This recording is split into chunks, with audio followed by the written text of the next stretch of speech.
Right, that's us gone live. Mihal, I can't see you. I am here. I am here. We're here, it's amazing. Okay. Okay, give it a second. 1 second. Play around a wee bit with this one. There we go. We're in a box. Can you see me? Can you see me now? I can't see you now, no. It's all, it says your name is there, but you're all black. I'm all black. Okay, I've gone shadow. I've gone into the darkness.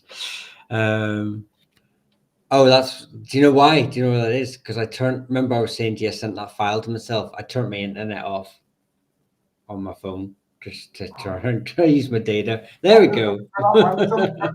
Oh, she's fixed now. And Owen's decided to run out of the room. I'm just putting the light on. Oh yeah, that's grand. Doesn't make much difference. Okay, we'll wait for people to slowly come in before we'll have this old full-on argument for the next hour or so. So, gentlemen, how are you keeping? How are we doing tonight? Any news, Richie? I'm good. Are you live? Well, I think I'm live anyway. Am I live, Kevin? Can you hear me? I might check my internet, my channel, see if we're live. I'm just about alive after I brought my daughter to the she was playing in the Kerry County under-16s final last night. And there's a pitch in Killarney, there's a club, and it has two pitches. One has a stand, lovely stand, especially when it's pouring rain. Unfortunately, where they put the lights, there's no stand, there's no protection for anybody. So, and the rain last night was torrential. So you two show us live, but I don't show us live on my phone. It's not live. Try to disconnect everything and put everything back up again, I guess. If it's not connect, give us a second. I'll actually have an old gawk over to your channel to see if it's maybe it's just me, but you two are showing us live. I am live, yeah. I am live right now. As you can see, we're professionals, I swear. Nah, enjoying hang out. How you keeping? Can you all hear me, no? I can hear you. Aye. Well, Owen can hear me. That's the main thing. I couldn't care with the public thing, as long as you can roar at Owen for the next an hour and a half. Yeah, how do I? Let me see. Yeah, am I live? Have you checked my channel, see if I'm live? Well, Kevin can hear you anyway. I can. 1 second. I actually have to fly over to your channel. Clans and dynasties. No, it's not picking up. Try to disconnect everything, or at least press live or something.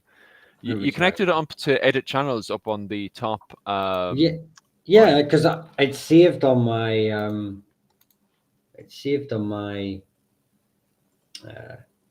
I think Owen's lot are coming in. 1 second, I'll check Owen's.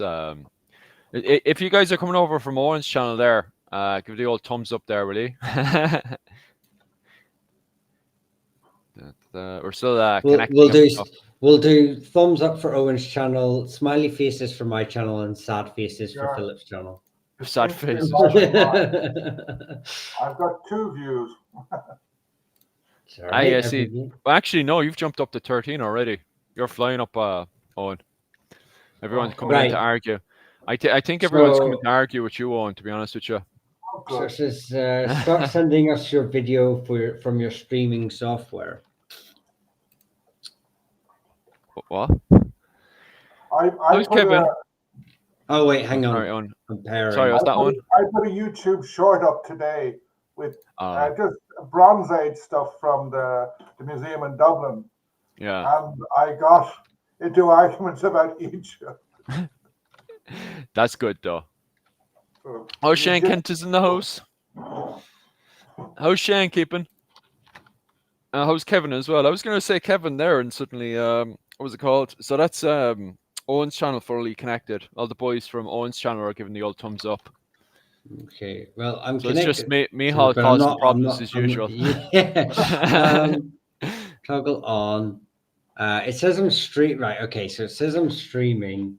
Let me refresh. This is all your new fandangle technology, Philip. It's nothing to do with me.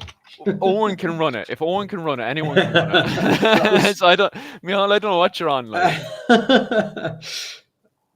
Did any of you go create, whenever you went into YouTube, did you go create live or go live? Or did it just happen Onto automatically? No, YouTube. I just clicked on the link and I'd set it up last week, so it was fine. And then in the top right hand corner, there's two buttons. One says leave, and I click the one beside that, and you throw in your channel, and that's it. Yeah, I've got that. It's because it says stream. It says I'm streaming, but hang on, let me go into edit, public.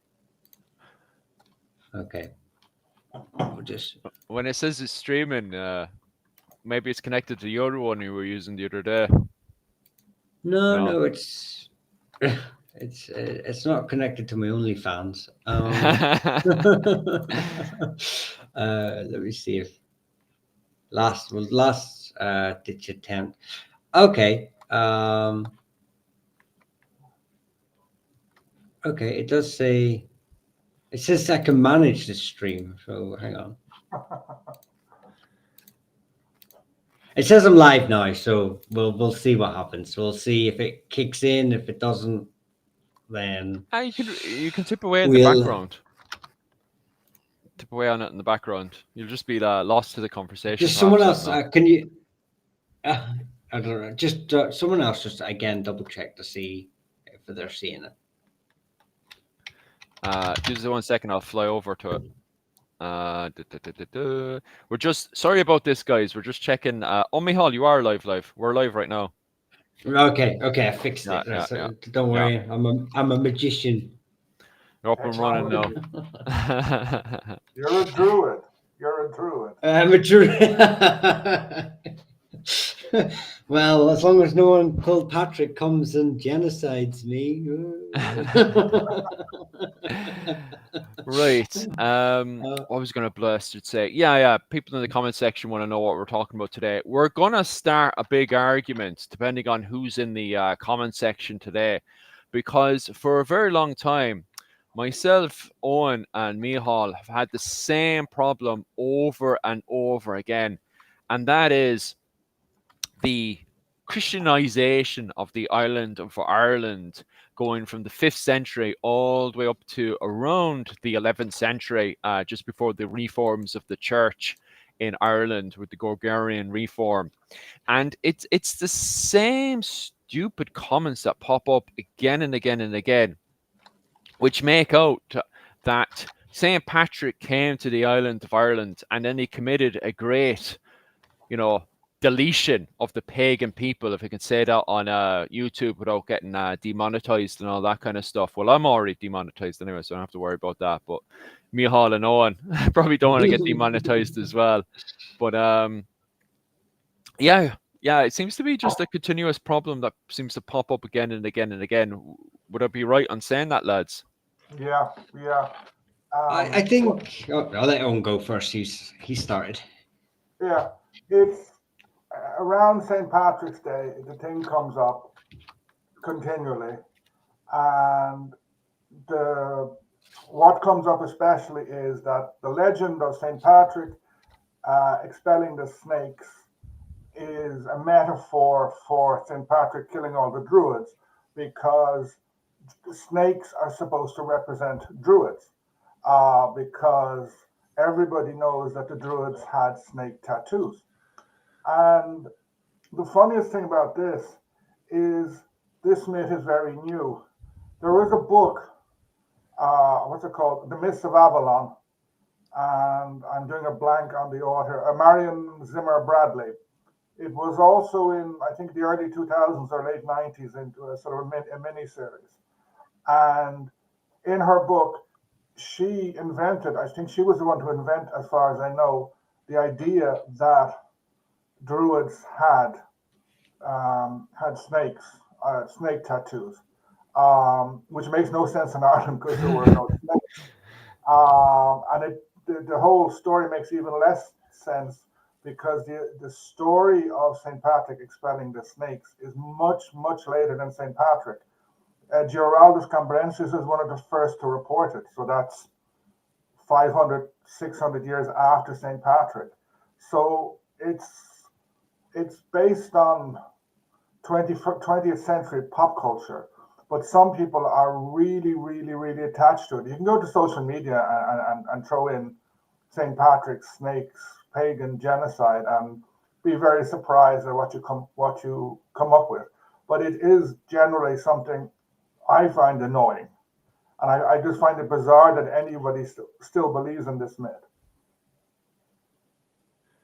Yeah, it just seems.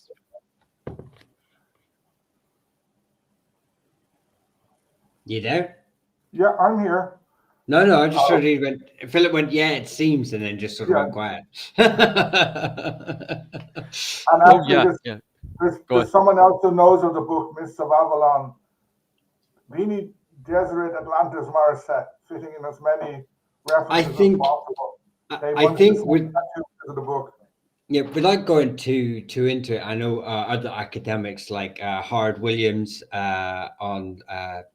he's a Cambridge professor, but he does a lot of stuff on TikTok, and he's sort of gone into Archaeodeath, I think his name. Archaeodeath is we're mutuals, so I hope you won't mind me throwing his name out there. But he's mentioned often about the sort of the rise of neo-paganism. And the also the idea of claiming victim. There's a trend of claiming victimhood. You know, who's the biggest victim in history? And you have all these people. Normally from European sort of descent, people who would sort of try to, when there are other groups in the world who are sort of exposing their victims, being victims to such things as genocides or just general, racist policies or whatever. Just this is a broad spectrum, and I'm not singling out a specific group. But what I'm saying is that there seems to be an inherent sort of reflex from maybe the side who are known to be the aggressors to claim a victimhood of their own to justify or to water down their own sort of group's involvement in a certain event, shall we say. So, and I think this has sort of bled into this idea of Irish paganism, and they needed something to sort of say, well, if it wasn't for Christianity, I would have the same religion as my forebears, and therefore they because there was a great genocide stuff. I think it's almost an attempt to claim a victimhood status for an event that didn't really happen, but they've clutched at a small myth and ran with it. It's just to say there it's funny because you have a weird, at times, confluence between neo-paganism, especially in the States, and evangelical ideas about this sort of stuff. They come together and massacre Irish history. And because most of what people say they know about Irish paganism is wrong. Most of it is very, very new. Saint Bridget was a saint, was a human person, and only became a Celtic goddess at the beginning of the 20th century. But there is evidence about pagan or pre-Christian beliefs that you can find out there if you look at it. Like the Paps of Anno in Kerry, Crum in Limerick, certain rivers, there's stuff out there, but that is generally ignored. And then another problem I have with some neo-pagans is why they think praying to a god or goddess in English, well, why will their prayers be accepted by sort of gods who the last time they were worshipped in a much, much earlier form of Irish, which a native Irish speaker now would have difficulty to understand. Yeah, definitely. It's Maybe they were colonized too. yeah, it always goes back to that one. Just popping up to the comment section there because there's a few good ones popping up there. Not sure about the first one here, but Shane Kent is bringing up some very, very good comments there. The snake's also linked to the likes of the Greeks' healing god, which is popular in Turkey. And then he elaborates on that with he is often depicted with the snake linked with healing and regeneration. Shane Kent, can you elaborate still further on that one? Because I'm not sure how that's connected from Greece over to Ireland. Is there a connection I there don't as think well? it's connected directly to Ireland, but I think there is an image of a star. I think it's supposed to be an image of a what you would call it, a doctor in Roman times or Greek times. There's a Oh yeah. staff, and then there's two snakes on either side. I Mm, know it's sometimes used in modern medicine, but I think people, not Shane, but I think what he's referring to is I think people took the idea of snakes. Maybe Marion Zimmer Bradley, that's where she got the idea of the snakes from. yeah. Yeah, I mean, there is a connection. There is early testament to as Christianity sort of came into Ireland in the 7th century. There's a reference to sort of Greek writings making their way into Ireland, Mm, although it's often overemphasized and exaggerated about how much of the populace was speaking Greek. But there was definitely that sort of from the wider Roman world. Of Greek coming into Ireland. And then eventually again, there's another reference of whenever the Normans sort of came across to Ireland, we kind of gained access to more of the literacy of the world, including more Greek.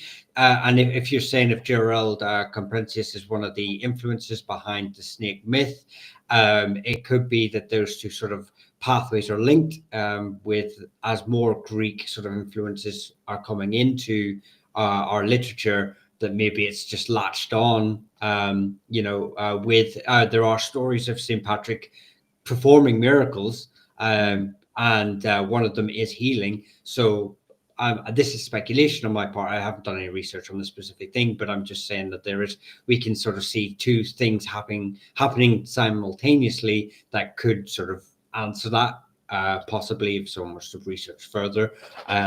But maybe that's where the Greek influence comes from. But that is just my 2 pence without doing any research on that specific point. So if anyone wants to add or just completely defeat that in the comment section, please go ahead. Just in relation to the Greek influence, there has been research done looking at what classical works got translated into Irish by monks at the time. A lot of Latin stuff, not much Greek. For example, the War of Troy.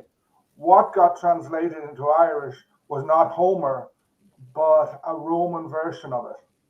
I can't remember the name of the poet who did it, but so the Irish monks were not reading too much Greek. They were reading a lot of Latin, and I think that the Homer and the Troy story fed into, I think, maybe Cuchulainn, but through Latin.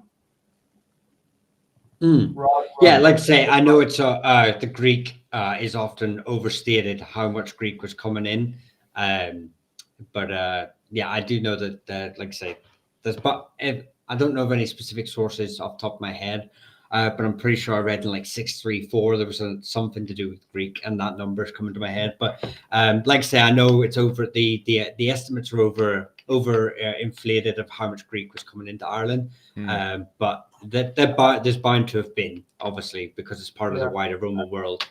Another important point is that Irish monks, etc., they were very, very well versed in the Bible and in Christian stories. So they would read about snakes. And what they often did in stories of St. Patrick, they look at stories about other saints, about miracles, about bad things that happened to them, about good things that happened to them. And they essentially translate they move, transpose these miracles, etc., to Ireland. So when, like many people who say, like they base their idea of a pagan, this non-existent pagan genocide on stuff that's written about St. Patrick 200 years later, when they're attacking, the writers are attacking Druids. But what these books are actually doing is taking stuff from completely different historical contexts and throwing it into Ireland. Mm. Yeah, it's interesting, all right, and it kind of elaborates a wee bit into the next slide I'm going to have up there in a second, which is were there really even pagans though? If we get back to just the main sources, because we kind of ran over to like the 7th century and stuff, and we didn't really elaborate on the actual St. Patrick himself there. And actually, we do have 2 letters to prove that St. Patrick is real. Allegedly, I know there's other people who would dispute these 2 letters. However, we have 2 books. In the book of, what was it, the Annals of Ulster, isn't it? Sorry, no, the Book of Armagh. We have the 2 letters from St. Patrick, which is the letter to the soldiers of Critias and also the Confessio. And in this, both 2 of these letters are allegedly written by the real St. Patrick himself. And they kind of give us more of a good insight of what life was allegedly like in the 5th century. And here we do not see in any of these letters, to be quite honest with you, I can't see a very kind of genocidal St. Patrick, to be quite honest with you. In fact, I see the complete opposite when reading these 2 letters. I actually feel very sorry for this man who had to go from Britain over to Ireland and then take this very, very difficult road ahead of him, which was try to convert a very pagan Ireland into Christianity. And it definitely doesn't paint the image that a lot of people have if they're getting this image from the 7th century or later texts all the way up to the 21st century and stuff. I can't see that image when reading these 2 letters, which to me, if you're going to talk about St. Patrick, you have to read these 2 letters to even start with. What do you think about that, gentlemen?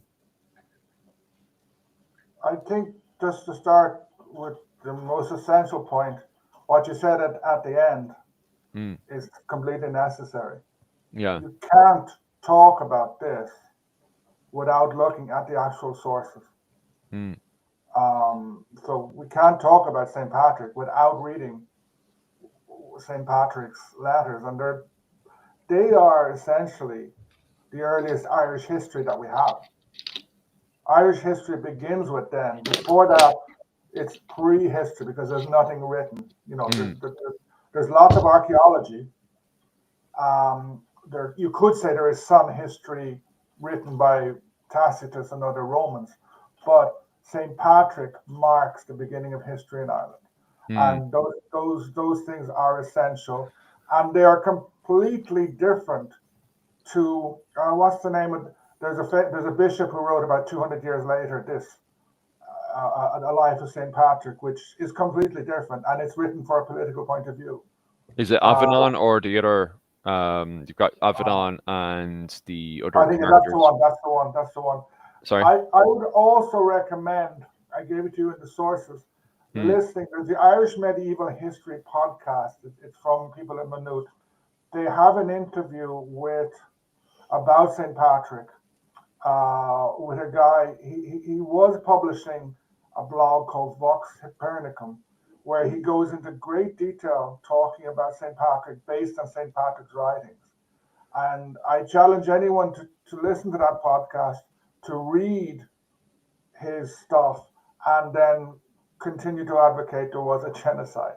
Because these guys know their stuff, and they know their early Irish, and they know their Latin. Yeah. Yeah, I think not only do we, although the history of Ireland will use that statement that starts at St. Patrick, the history of Christianity in Ireland does not start with St. Patrick. And that is also another point that sort of, I think, almost debunks the myth of a genocide when you realize how Christianity really came to Ireland. If you focus on the narrative that St. Patrick came across, converted the women and the outcasts and eventually the nobility, then it's easy to sort of come up with, start building a picture of this myth that exists of genocide. But when you actually really look at how Christianity arrived in Ireland, and the complex process involving various channels, starting way before the official missions in Ireland, you can start to see that actually it's not plausible for there to have been a genocide, because this is not just a single individual coming in and putting his beliefs on. We have Christianity coming through introduction of trade before St. Patrick exists. We have the south of Munster having close links with Gaul. We have the Leinster having close links with Britain. This is a trade of goods, knowledge, including Christianity, slaves, which some of them would have been Christian, as we know from Patrick's narrative. Whether you believe that his story is fabricated or not is irrelevant. We know that slavery existed in Ireland, and we know that Christian slaves were among those. We also know that possibly Scotti troops were being used as soldiers within Marcus Aurelius Carausius, his forces in Londinium. There's a possible link there of them taking Christianity back as well. And now that's a bit more conjecture, but we know that Irish soldiers are being used in Roman forces, or at least interacting with Romans beyond trade. So, there's a lot of ways Christianity was already starting to exist in the space of Ireland before Patrick came across. In fact, one of the reasons for Patrick, coming across as a missionary, was the belief that Palladius was Palladius was brought across because we needed a diocese for the already Christian communities that existed already. So, again,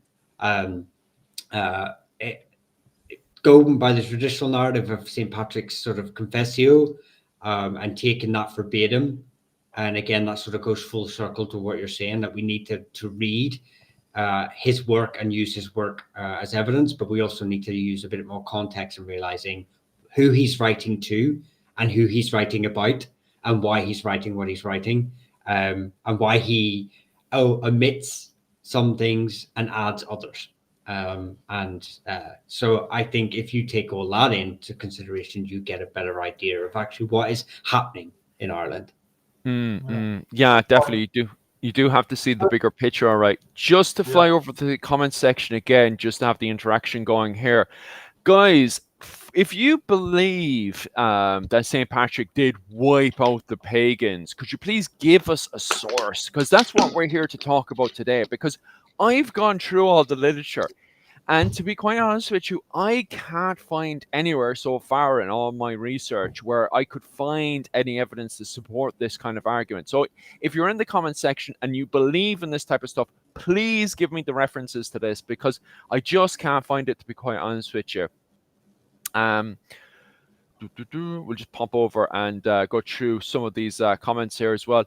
And also on top of that as well, when I'm going off to find some of this research and stuff as well later on, can you guys give the dates and the name of these finds as well? Because I am interested in a lot of this kind of stuff, so I would love to see more of this kind of stuff, to be quite honest with you. And Caveman's just said there about the Fermanagh apparently are a Celtic tribe, the Manapai who immigrated to Ireland during the Roman conquest of Gaul. I have a suspicion, now it's not on what he's saying, but I have a suspicion the very individual, hopefully Shane Kent's here, that Marcus Aurelius Carausius was of the Manapai. I have a really not of the branch that supposedly migrated to Ireland, but of the Gallic group, which would be very interesting if that is true, and we could prove that link. Maybe that's another link to Ireland that he would possibly have that would support that. But it's just I I wanted to make a point to what Michael was saying a little earlier, talking about links to the Romans, etc. I think in Irish history for the last few hundred years, we have overtaught the idea that Ireland is an island behind an island. Since the Bronze Age, the Irish Sea and also the other seas, they have been roads, they have been means of transport, means of communication, sort of between Ireland, between Britain, between Ireland, France, or Gaul, if you prefer, between Iberia. It is this fantastic way, and all this stuff went both ways. Like you mentioned, Irish taking slaves from Britain, from Britannia, maybe it's better. But the letter to Coroticus, from what I understand, came from somewhere in Britain and captured and took as slaves some of St. Patrick's Christians. So it just shows you there's a two-way flow. And finally, another point that definitely does not fit into this narrative of a genocide. The Iron Age in Ireland is, some people are now starting to call it an Irish Dark Age, because we have fantastic stuff about the Bronze Age. Go to the museum in Dublin and the section on gold, like you go walk straight in, it's there. You'll see all this amazing Bronze Age gold, torques, etc., etc. Beautiful weapons. You have, stone circles, a lot of stuff. Suddenly the Iron Age comes, and they know from pollen counts and excavations, the population was going down because there's less farmland being used. Something bad happened for a while. And then when Ireland Christianizes, or better, starts to Christianize, things economically, the country turns around, the population starts to grow. That's why I think from the 6th century on, 7th century, there's suddenly loads of ring forts because the population was growing. There was a big turnabout in the economic, probably social and political structure of Gaelic Ireland at that time that came with Christianity. I don't know, I'm not going to say that it was due to Christianity. It could just have been a coincidence. And the fact that Roman Britain was starting to enter, a very turbulent period may have benefited Ireland. But again, it's this bigger picture. You have to sort of move away from small narratives and start looking at other things and seeing Ireland as connected to other things. Yeah, I definitely agree with you there. And on top of that as well, just getting back into the comment section again so we can get this up and flowing, is the fact that it is true. There is a period that you have an entire transition period going from St. Patrick coming onto the island of Ireland into this kind of transition period of this kind of conversion era. And then it's not a case, to me, it's not a case of it's suddenly becoming a Christian state, that there is a period of, transition period going from paganism into Christianity, that people kind of, because of this kind of genocide narrative, that people have this they expect when, 410 comes, here comes St. Patrick, 436, and then bang, Ireland is Christianized. That's not the case whatsoever.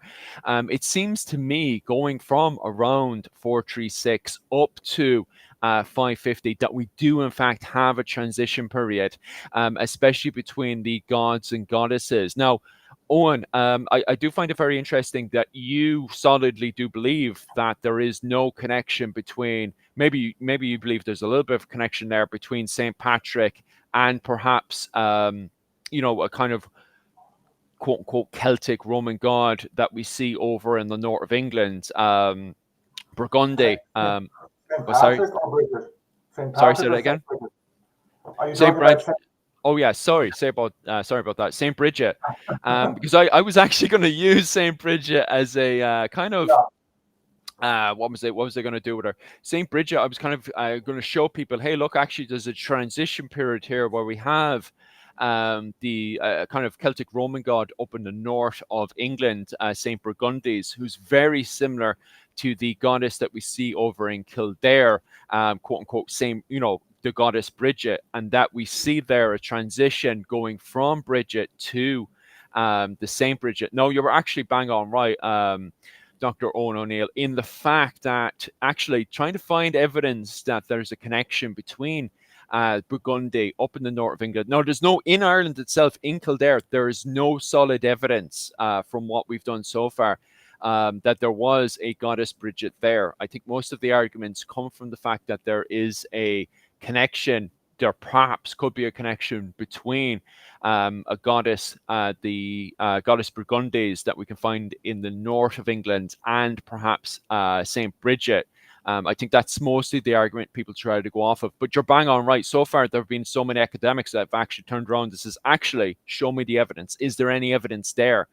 But at the same time, I do want to highlight, if it is true that that there is a connection between the earlier Burgundies goddess up in the north of England, and we have Bridget, then in fact this could be a good way to show an example of this kind of conversion era, where it's not a kind of cut and dry, hey look, it's 436, bang, everybody's suddenly Christianized. In fact, there's this whole transition where people in these monastic settlement, well, I suppose religious settlements that are here, that they're slowly converting, they're taking on more and more of these Christian ideas, and they're blurring into Christianity rather than just suddenly becoming Christianized. From my interpretation of what's going on, looking at the finds, now it's not until we get up to the 7th century that we start to see literature starting to appear from what we have left from the early medieval period. So there's not even like written evidence, from my understanding, from the 6th century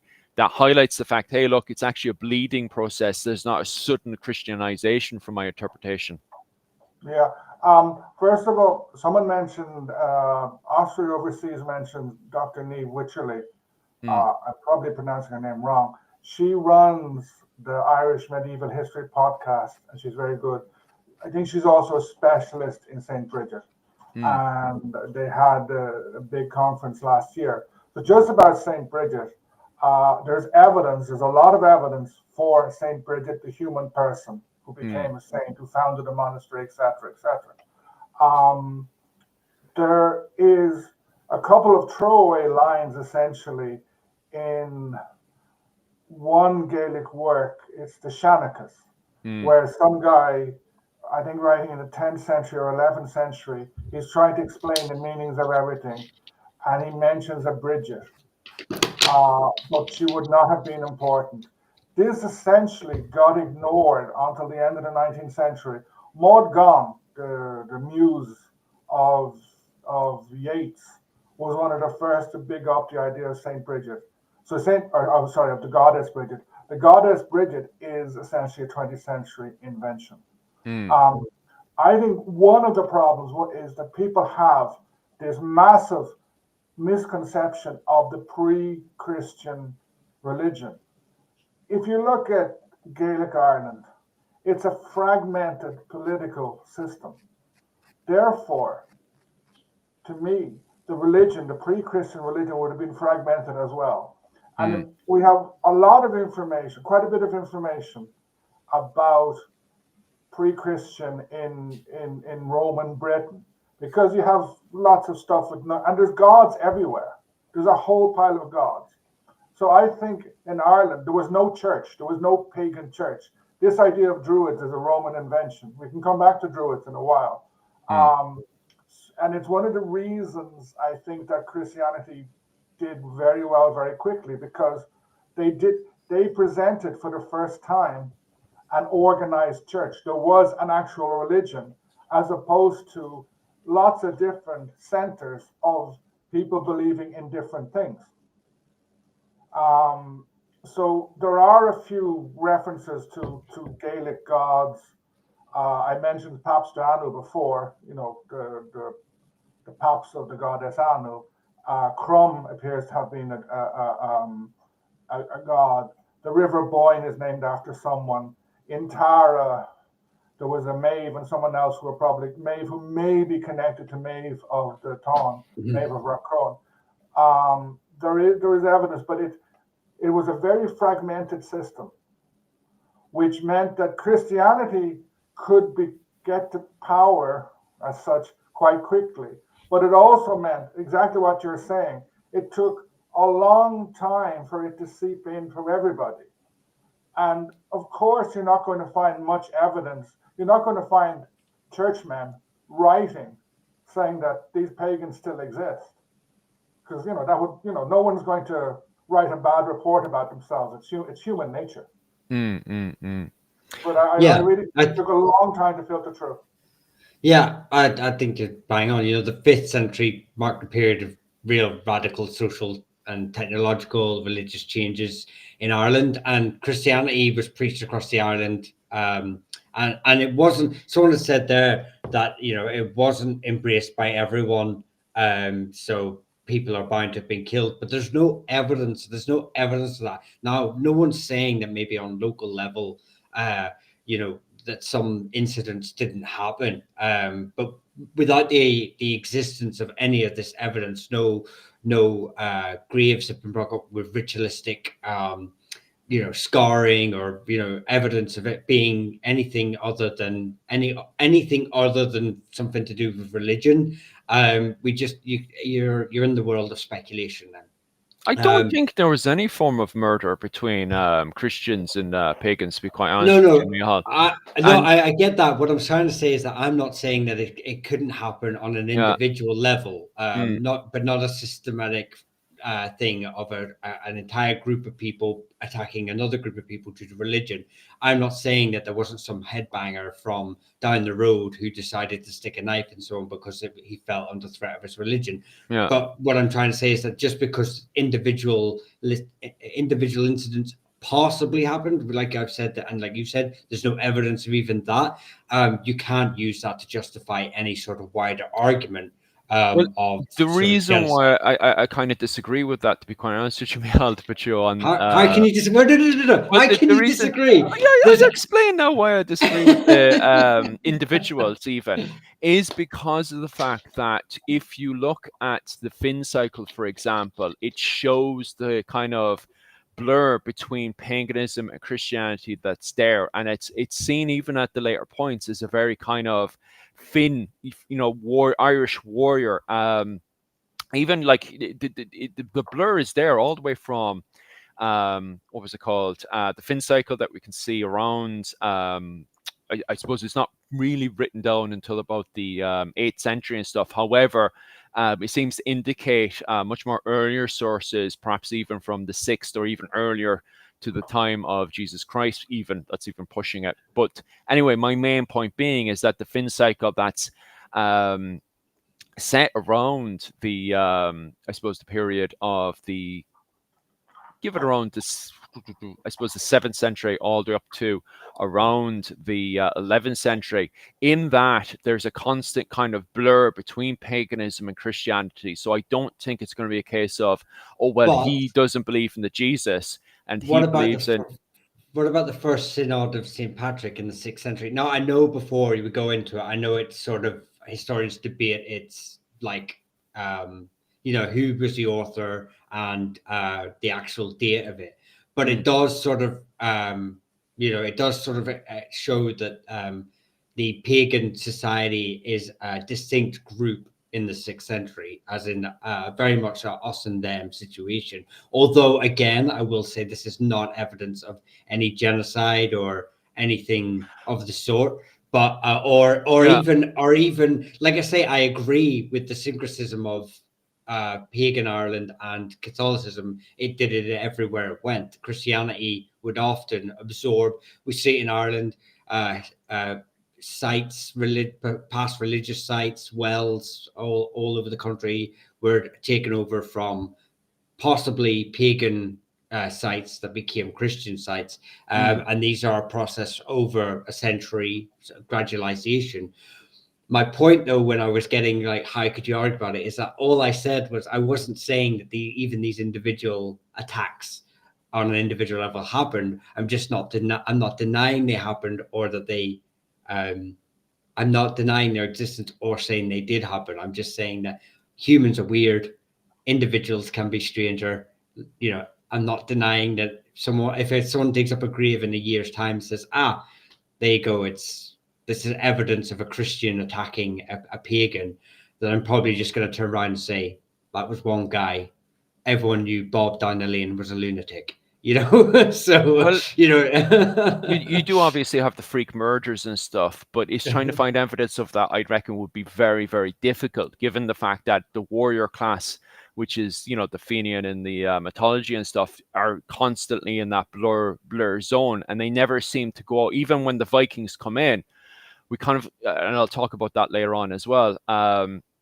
Even when the Vikings come in, there's never a kind of, okay, we're going out to attack the Christians.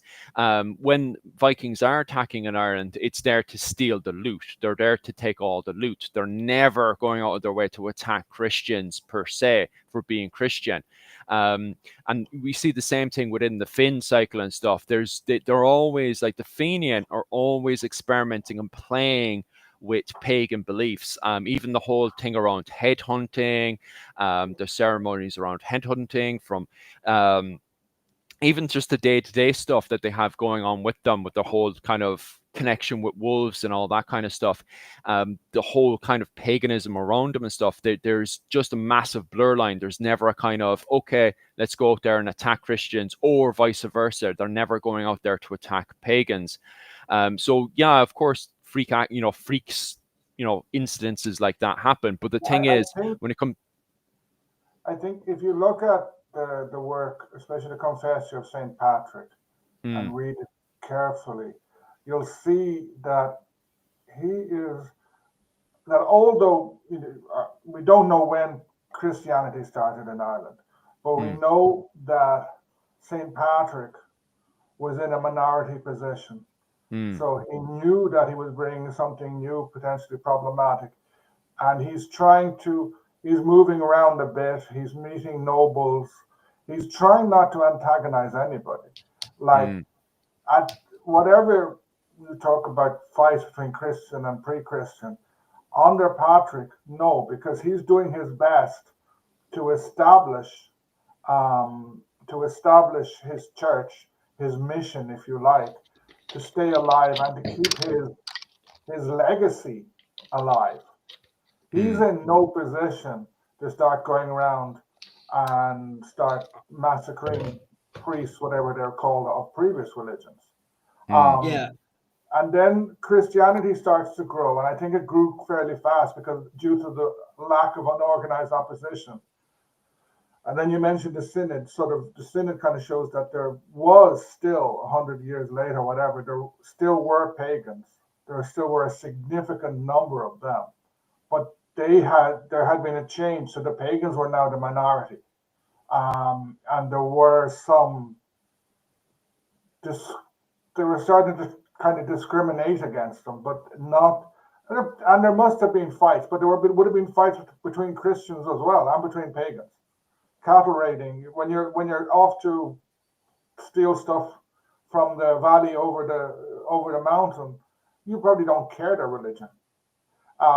Maybe a priest will give you some blessing to help you, so you'll pretend you're a crusader for the I can't think of an alternative word.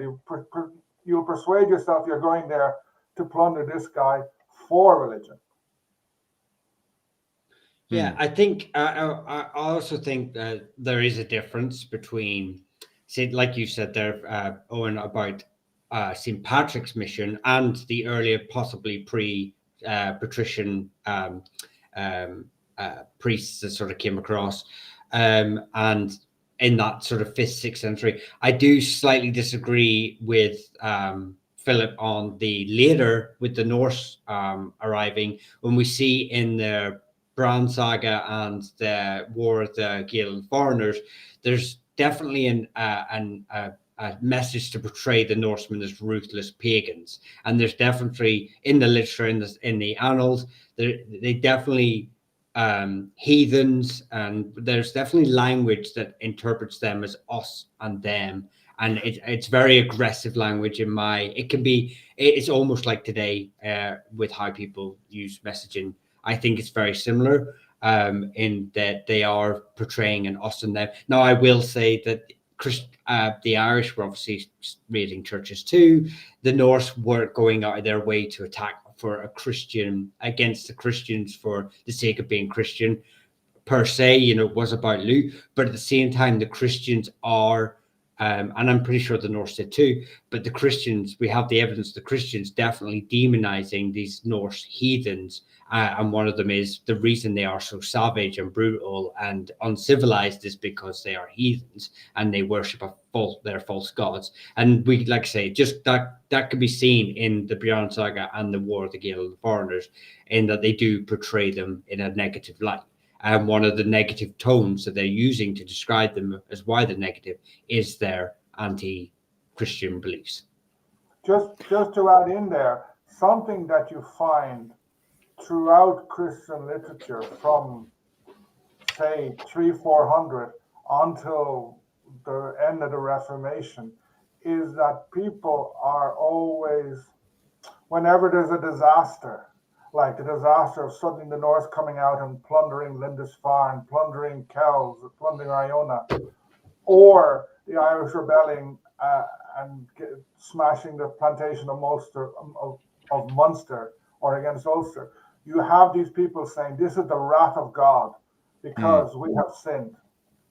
And in that case, the words that you mentioned, heathen, etc., they're important words because they're connected to religious. Because heathen compared to pagan, as someone has mentioned in the comments, it meant kulshi as such. Yeah. Someone who didn't live in the town, wasn't civilized, a bogman. Heathen is, someone who rejects the word of God. They're not just, the guy down the road there, and they're carrying a sword, and they're coming to do Satan's work or whatever. That's why I think that the argument is slightly different. But don't get me wrong, I do understand there is evidence of mutual pragmatism for working together. Like Philip will mention Cork is a great example, an area down in Cork with a monastic site and a Norse settlement nearby. So there is obviously a mutual, but it's just but that was just I feel that they're interpreted. But the problem I have with that interpretation is the fact that the Finns, the Finn warriors, are also considered heathens as well. And it's the same thing with the Gael Gael. The Gael Gael, the Irish Vikings, are also branded as even the worst heathens of all because, as you guys pointed out there, they should know better. If you look at the book of Ushraga, for example, God, I can't remember the official name of the book, but it lists, the Danes, the Norwegians, and at the very bottom, it's the Gael Gael. The Gael Gael are considered the worst ones of all because they're educated in Christ, and yet they reject him in his actions. And it's the same. The Gael Gael and the Fenian, because of that blur in reality, that we see around the southeast of the island of Ireland, because the word Gael Gael first appears up around the Munster region, with no surprise there, because that's where the earliest areas where you start to see Norse start to settle around the place. So you start to get this whole kind of quote unquote Viking culture starting to settle around the southeast area. So it's no surprise that the word Gael Gael starts to appear around between 820 to 840 in the Annals of Ulster. And if you look at the Finn cycle there, you start to see the same characteristics and the same kind of blur and attitude between the Finn cycle and the the actions of the Gael Gael. So yeah, I do agree, because what you say there, because I think it's in some fragmentary annals as well. The dark foreigners or the Danes are seen as like semi-Christian, Norwegians are seen as pagan, and the Gael Gael are seen as apostates, as they are seen as worse than pagans because they're rejecting. And I believe that's one of the terms that are used. But that, again, it's the language they're using, the aggressive language they're using in a very, very these people are anti-Christian, which is where that language is not used by anyone in the early medieval period and the early Christian period in Ireland to describe the pagans, which is why I think they're different. The views are totally different, and they can't be used in syncretism with each other, because I do believe that once Christianity became the more dominant religion, it sought to solidify and protect what it had gained, which we see with the Albigenese rebellion, the Cahors in France, and as the minute a sect of another religion came out, they were very quick to stamp it down. Although Cahors, it took them like 100 years and then 20 years to do it. But what I'm saying is that I think once they became the dominant faith, then we start to see this sort of aggressive protectionism. Well, how can you get aggressive if your main military force is, heathen or whatnot? Do you know? Because in the end of the day, the people writing this can't go commit violence. What's that? But with media, with literacy, which is the same way that we can do it today, which we do it today. Well, you see, the media these days. Can I go on there. On. The example of the Cathars, the Albigensian Crusade in Languedoc, is an interesting one because there are some historians these days who argue that there were no Cathars, that it wasn't an organized religion, that it was invented as such by the Dominicans, by the Inquisition into it. Like there's a whole pile of sources. There is something going on down there. Christianity has kind of fragmented. There are different beliefs, but it's not an organized thing. It's like I've been to Carcassonne. It's a lovely place. So I know the traditional picture. I think it's a very interesting story. But I listened to a podcast a couple of years ago. Someone saying that there were no Cathars. And I think I'm not going to say who is correct because French medieval history is not. No, I'm not French either. It points out the difficulty of history, the importance of sources, the importance of reading different things, and like one annal can say heathen for some reason, another will say something different because, like, if we take Brian Boru, the Annals of Ulster were quite pro Brian Boru because he was pouring money into Armagh. Sort of, and I don't know just all the annals. There are biases. We don't know enough about some of them. Like some of the ones written in Munster would basically ignore what's going on in Ulster and vice versa. So we have very fragmented sources. And another problem with the sources as regard paganism, the sources are all written in a Christian context. And one where they have Latin words, like the word druid. They take that concept where obviously there was a priesthood in pre-Christian Ireland.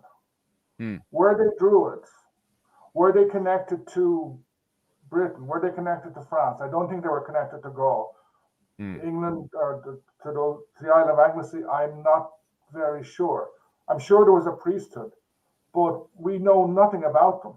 All the sources we have about them are written much later, and they're all incorporating. When they use the word druid, they're incorporating Roman, and Latin concepts, and the same goes for kind of everything. Yeah, I mean, it's the same. We take our idea of druids from Julius Caesar's work, and he just spent a campaign sort of aggressively going after them in Britain. So, it's kind of why is it the history is written by the victors? So definitely, that's always the case. Just getting back onto topic there. If anybody's wondering what the image I have up there, it is Diarmaid MacCurbal, who is seen as the last pagan High King of Ireland, and this is the point where he God, his spelling of his name is literally in my head. Up in Clonmacnoise, it is. Which saint is it again? You guys remember, do you? Where Diarmaid MacCurbal converts over. It is St. Kieran. St. Kieran, that's the one. So on the left, we have St. Kieran, and on the right, we have Diarmaid MacCurbal.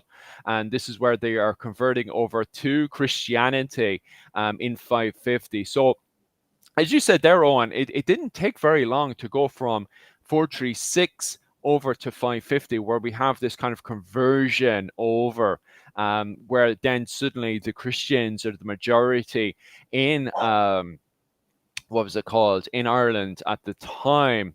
for a good chunk of it.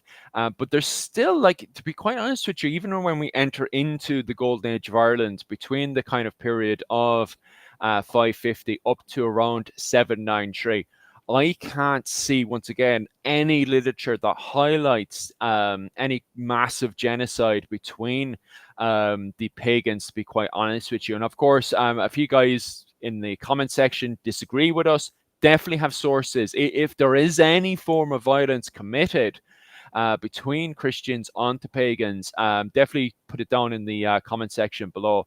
But as I was saying earlier, like, the only literature that I can find, it still kind of is a blurry stage. Like, it isn't suddenly like, hey, look, we're all Roman Christians. Like, even on top of that, Roman Christianity isn't brought into Ireland until around, isn't it?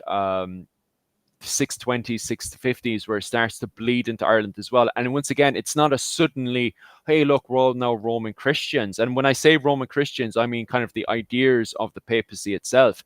It's not until around 1153 that, Ireland is, on the same kind of thought wave of Rome at the time.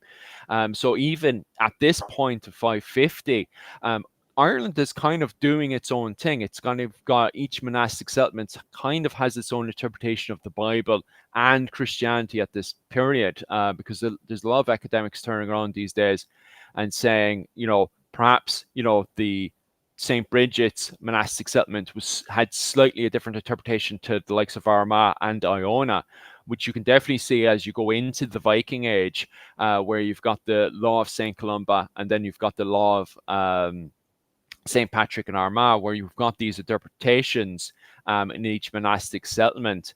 So even within the monastic settlements in Ireland itself, it seems that there is different interpretations of what's going on.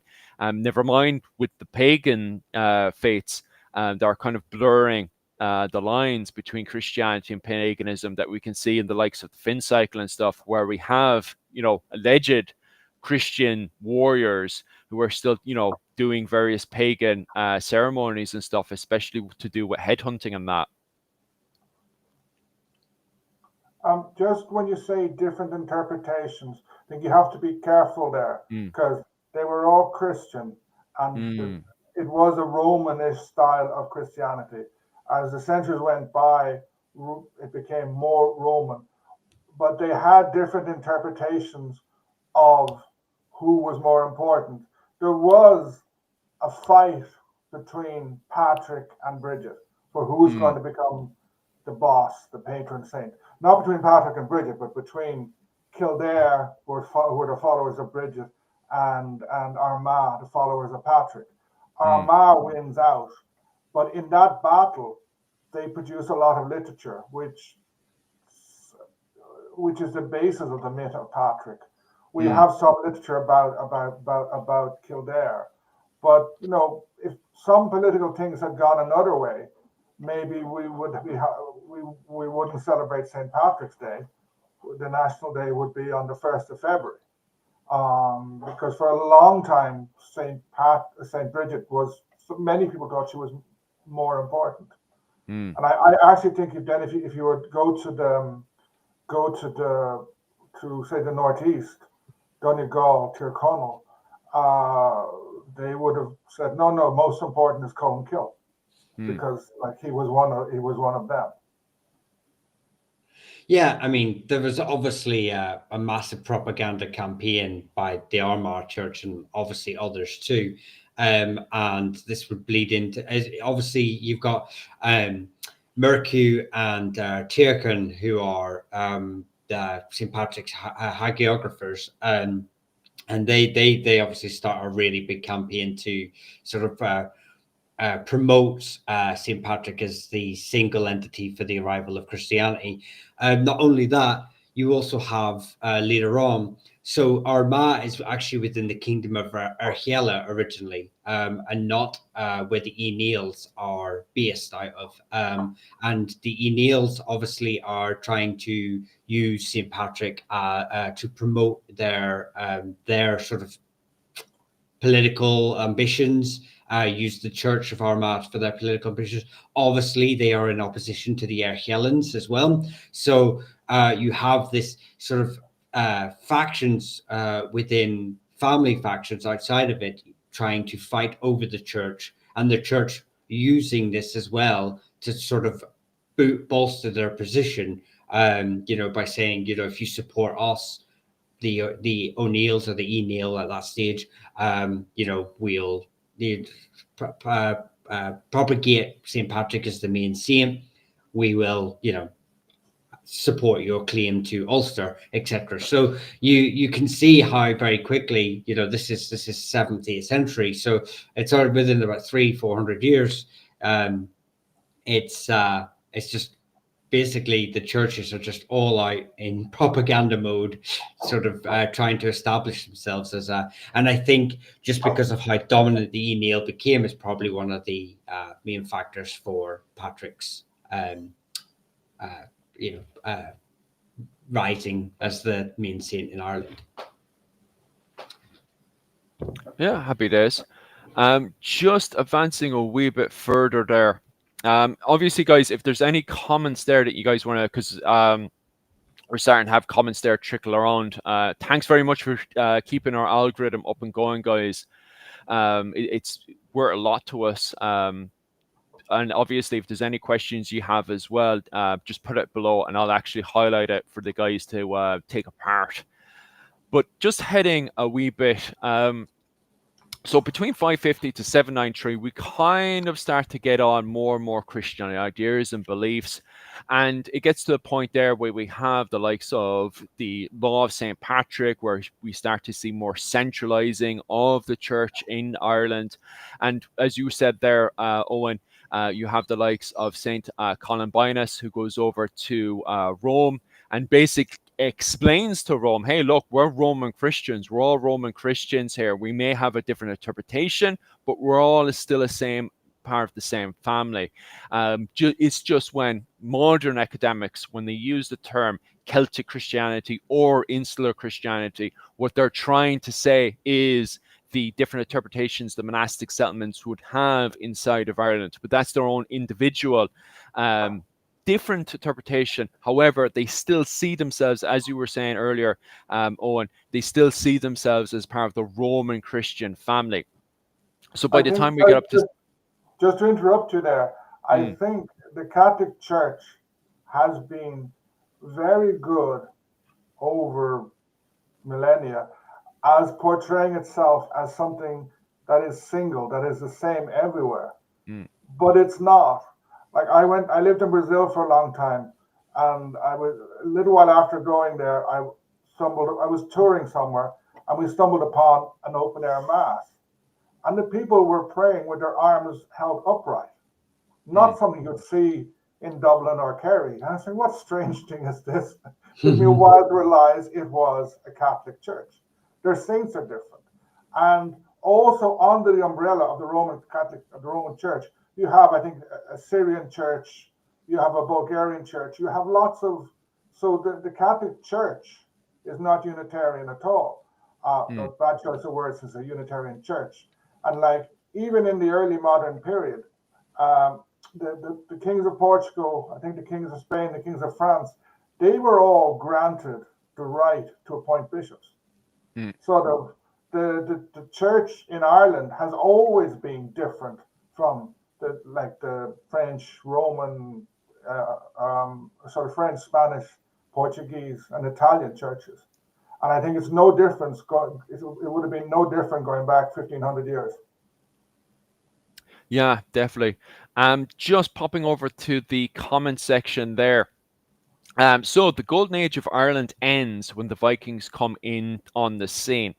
Now, it's not a case of Ireland suddenly going into a dark age. In fact, right now, Dr. Claire Downham is arguing that you're dealing with a transition period from the golden age of saints and scholars into an economic golden age. So we're not going to be dealing with a case of, oh, it suddenly dips into a dark age. Oh, no. Ireland does it. That does not happen in Ireland where it goes into a dark age. However, what we do see, as Michal was saying earlier, is a resurgence of paganism in Ireland. So by the time we get up to 793, Armagh is starting to become the dominant interpretation of the Christian faith in Ireland at the time.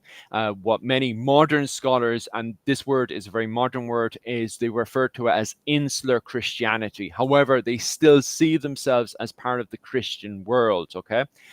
When modern academics just use the word Insular Christianity, they're just talking about Ireland's interpretation of the Roman Christian faith.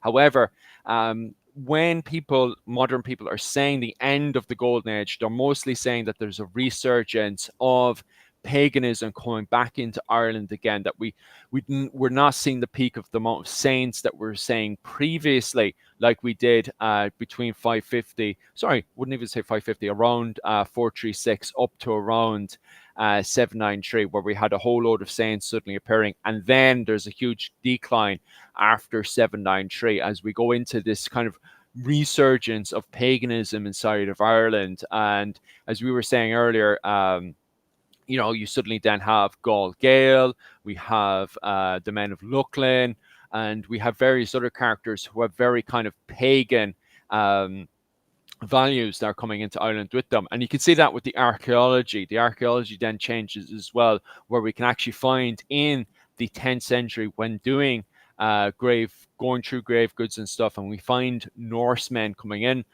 the men of Luckland coming in from Norway, and we're excavating their finds. We're finding pagan goods. One of the best examples, obviously, is being Thor's hammer, which highlights the fact that we're seeing a resurgence on the island. Would you agree with me, lads, or completely disagree? I tend to agree with you. Yeah, so the Norse, when they came in, brought their own religions. I know in Kerry, they were doing some excavations in North Kerry. I can't remember the name of the place, on a cave. And they found burials in the cave going back over a long period. And there were a certain number of pagan ones there. But once the Norse starts to settle, they start converting relatively quickly, if you consider, because when people think about the Norse, they think about Thor, Thor and Odin, etc. But I'm not sure the exact date when they start becoming Christian, but they do very quickly. No exact date, because it's the same thing again from all the archaeological finds that I went through. It's the very same thing again, where you see a blur once again, and you can see that like there's way more archaeological finds for the Gall Gael, the men of Luckland, and the Danes, in the fact that what you're looking at is actually a massive blur between paganism and Christianity. That Jesus in a way is sort of just Jesus and God is kind of just another kind of god and goddess into the collection of their own gods and goddesses at first in the 10th century.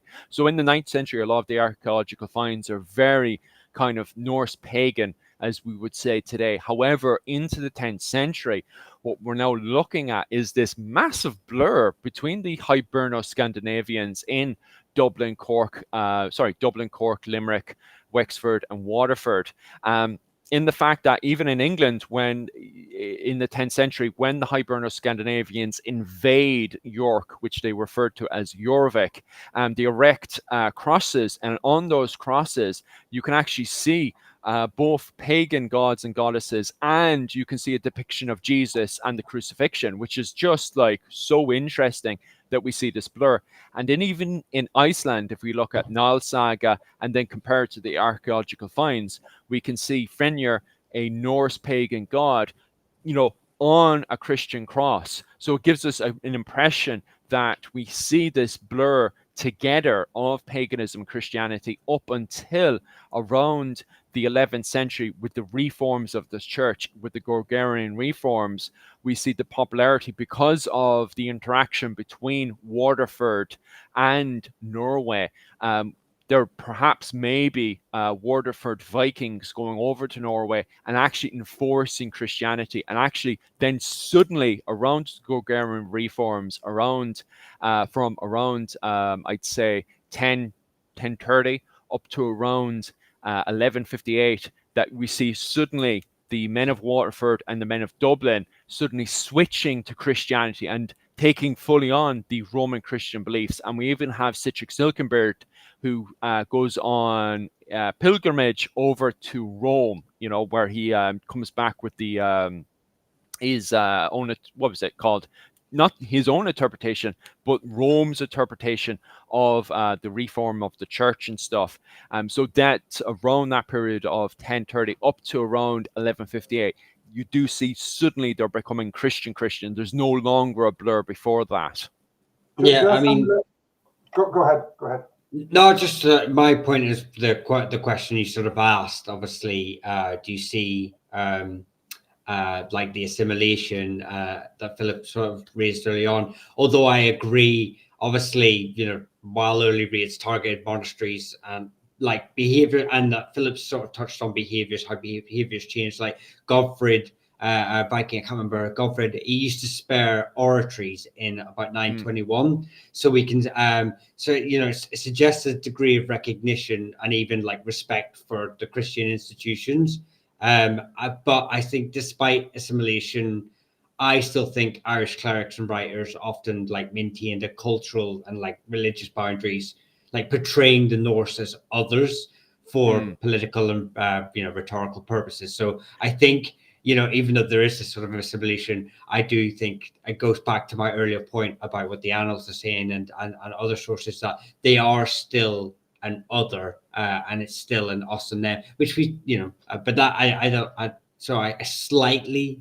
think I'm slightly on the same page, but I do agree with the overarching. I would disagree with that, because that's, in my opinion, that is full on O'Brien, Ebrien propaganda, because that's written in the period where Murtagh Ebrien was looking to take over Dublin and really put down his force, where you've got all this literature suddenly appearing, like, the likes of the Irish and the foreigners, the war between the Gaul and the Gael and the foreigners. All that sort of literature is written when Murtagh Ebrien is trying to demonize the men of Dublin. Like, as I said there, like the men of Dublin and Waterford, they're going over, and there's a good, because you see suddenly the appearance of St. Olaf's Church. That picture there is St. Olaf's Church in Waterford, and it's one of the early. That particular one was probably built much later on, but based on the earlier St. Olaf's Church in Waterford. But it's interesting that those churches are suddenly appearing in Waterford even before St. Olaf is canonized by the Roman Church, that they're already building churches in dedication to Olaf. It's very interesting, and that you see a sudden change between Odin into Olaf. However, at the same time, as you said there, it doesn't stop the Ebriens propaganding and saying, hey, look, they're still heathens, they're still not part of the Christian way of life. But I do fully believe that's full-on politics from Murtagh Ebrien in the 11th and 12th century. And you see the same thing with the Normans arriving to Ireland with Gerald of Wales, where he demonizes the Christian Irish. Like, we know Christianity came to Ireland originally with St. Patrick in 436. However, Gerald of Wales pretty much makes out that, hey, look, the Irish are pretty much heathens. They've pretty much gone to the ways of complete heresy and stuff to justify the Normans invading Ireland. And that's my interpretation, that, hey, look, Murtagh Ebrien was doing it before Gerald of Wales was, to justify his occupation of Dublin. Yeah, I agree. It's political. Sorry, just and then you. But I agree, it's political, but obviously politics has a way of bleeding into general populace, like ideals and how they interact with the people. So I think that's just my point, is that although the Vikings are doing one, or the Norse are doing one thing, the Irish at the time are saying another for political reasons, which is why the assimilation isn't so as clean cut as some people would interpret. I want to give you an actual physical example of an interesting assimilation. I live in Valencia Island. between Valentia Island and the mainland is Beagnish Island. And in the 1950s, they did an excavation there, and they found a settlement. One of the houses, especially, some archaeologists say no, but most say yes. It's a Norse house, especially because on the lintel of this house, this stone had Norse runes on it, but it also had a cross. And I think it's the earliest example in Ireland of a rune stone with a Christian symbol on it. It's a very important find. For some reason, it ended up in the Cork Public Museum. I went there in COVID times, and they let me in, and they brought me to the stone, took off the cover, and left me there, so I was able to touch it. I went back 2 years ago, and the museum was all done up, lovely museum, but it's not on bloody show. It's a really important artifact, but it's not on show. And then just jumping to Giraldus Cambrensis, again, it shows the importance of, when you talk about this stuff, politics. Cambrensis is coming in. He's cousins of the Fitzgeralds, but he is essentially saying the Irish are barbarians and are not properly Christians, which is why the Tudors loved him, especially the Elizabethans. They loved him because he's justifying he's justifying whatever the Normans do, whatever bad they do is justified by this. And so someone was just mentioning Ogham stones, like this stone, this rune stone. Many Ogham stones have been repurposed. They found loads in churches, etc., because people are building churches and they just pick up the Ogham stones and put them, because you can't read Ogham if it's a lintel stone above a window in a church. You can't read it properly because you're supposed to read Ogham along the corners. So they just turned out to be great stones that are in many buildings in Ireland. Yeah, I just touch on the Gerald Cambrensis sort of statement as well, that John de Courcy comes across the Ulster, and obviously, like I said earlier, the Aoineal are going out to Armagh and sort of saying, right, you justify our right to rule, and we'll justify St. Patrick's sort of claim to being the Primarch saint, and they use there's a story linking the Aoineal to Tara that comes through Armagh's sort of fabrication of history and linking it to St. Patrick. And John de Courcy comes across and recognizes that this story is very important to, he recognizes it as basically part of the propaganda, but he reinforces it, this Aoineal link to Tara, because he's able to use that for his own means too. So it's funny how we have the Christianities comes across, then families start using it for their own political gains, and then even the next wave that follow in after them are still using the old stories to justify what they're doing too. And it's just on and on continuation of assimilation and repurposing of whether it's repurposing myths, stones, or sacred sites. This sort of thing happens again in the 1600s. So in the 1620s, you have a lot of Irish, especially clerics, Catholic clerics, have fled Ireland. They're in Louvain, in the first Catholic college. They coined the Irish name for Irish, because until 1620, 1630, the Irish name for the Irish, they talked about Gaelic and they talked about Gaul. There wasn't a word for Irish. There was a word for Gael and foreigner. But then they realized, hold on, we need a word. We're like, both sides have been crushed. So they came up with the word Erenach. It dates from then. But you have a fight between these Catholic clerics and some Scottish ones. And these ones are fighting over the history of Christianity. Some Scottish guys and some Protestants were trying to Protestantize Irish Christianity. Some Scots Catholics were, to me, stealing Irish history to say, basically, the land of saints and scholars was Scottish. And like sort of, and then the same sort of thing happens. The Franciscans and the Jesuits hated each other at that stage. They're always fighting with each other. So when you're talking about religion, it's always complex. That's why, like what we started talking about, this so-called genocide. That's why things like that drive me crazy, because they're based on very simple pictures of a very, very complicated world.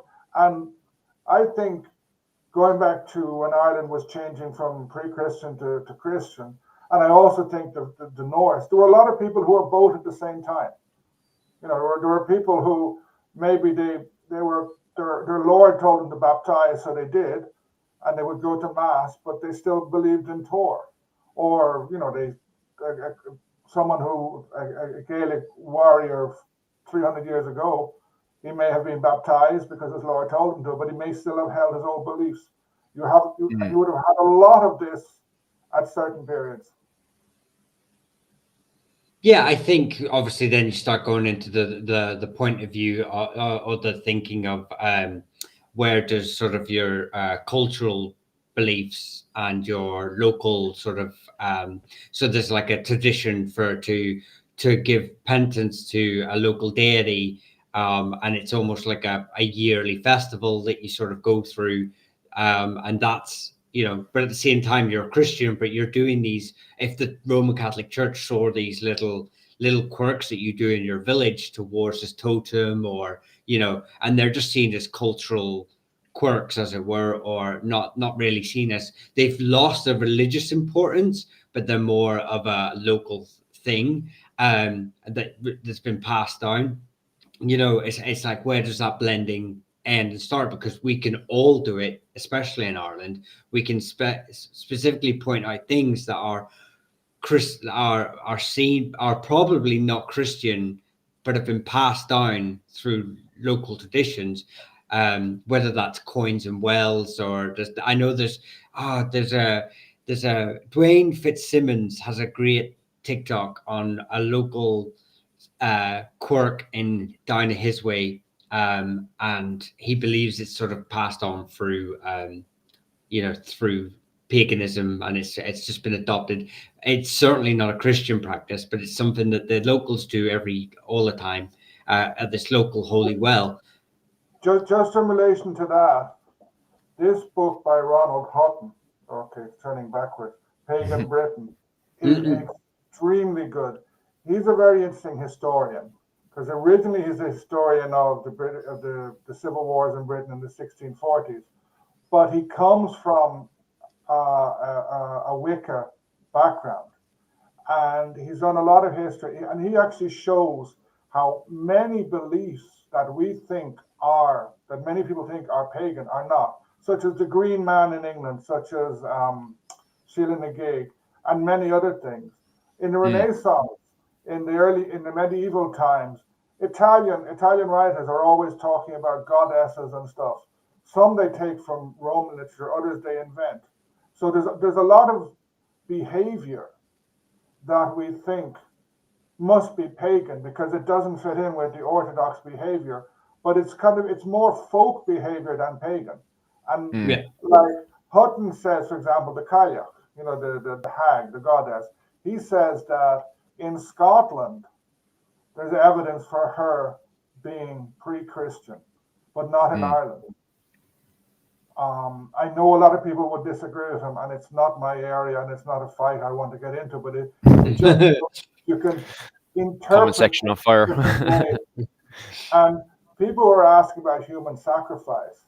Hutton writes very well about several of the bodies, either in Ireland and in the British Museum. And he takes apart bit by bit some interpretations that says this poor unfortunate was a human sacrifice. I was a pre-Roman. It shows, hold on, no, this was Roman, post-Roman, and it wasn't necessary. It looks like he was killed in a battle. So even with a dead body, because if you go to the museum in Dublin, National Museum, they have an exhibit there. I think it's called Kingship and Sacrifice, where they have several bodies, and it pushes this interpretation that these were sacrificed and it's got to do with kingship. I'm agnostic here, but I look at that exhibit in a very different way after reading Hutton. Yeah, that's very, very interesting. All right, and it kind of fits in with the next question on sources and stuff. If you're looking for Owen's sources, I actually just put it onto the next slide here. Actually, I'll make it slightly bigger so we can see Owen's references and sources that he handed over to me just before we went live and stuff. What was it called? And if you're looking for my sources, well, actually, I'll get a picture of it there.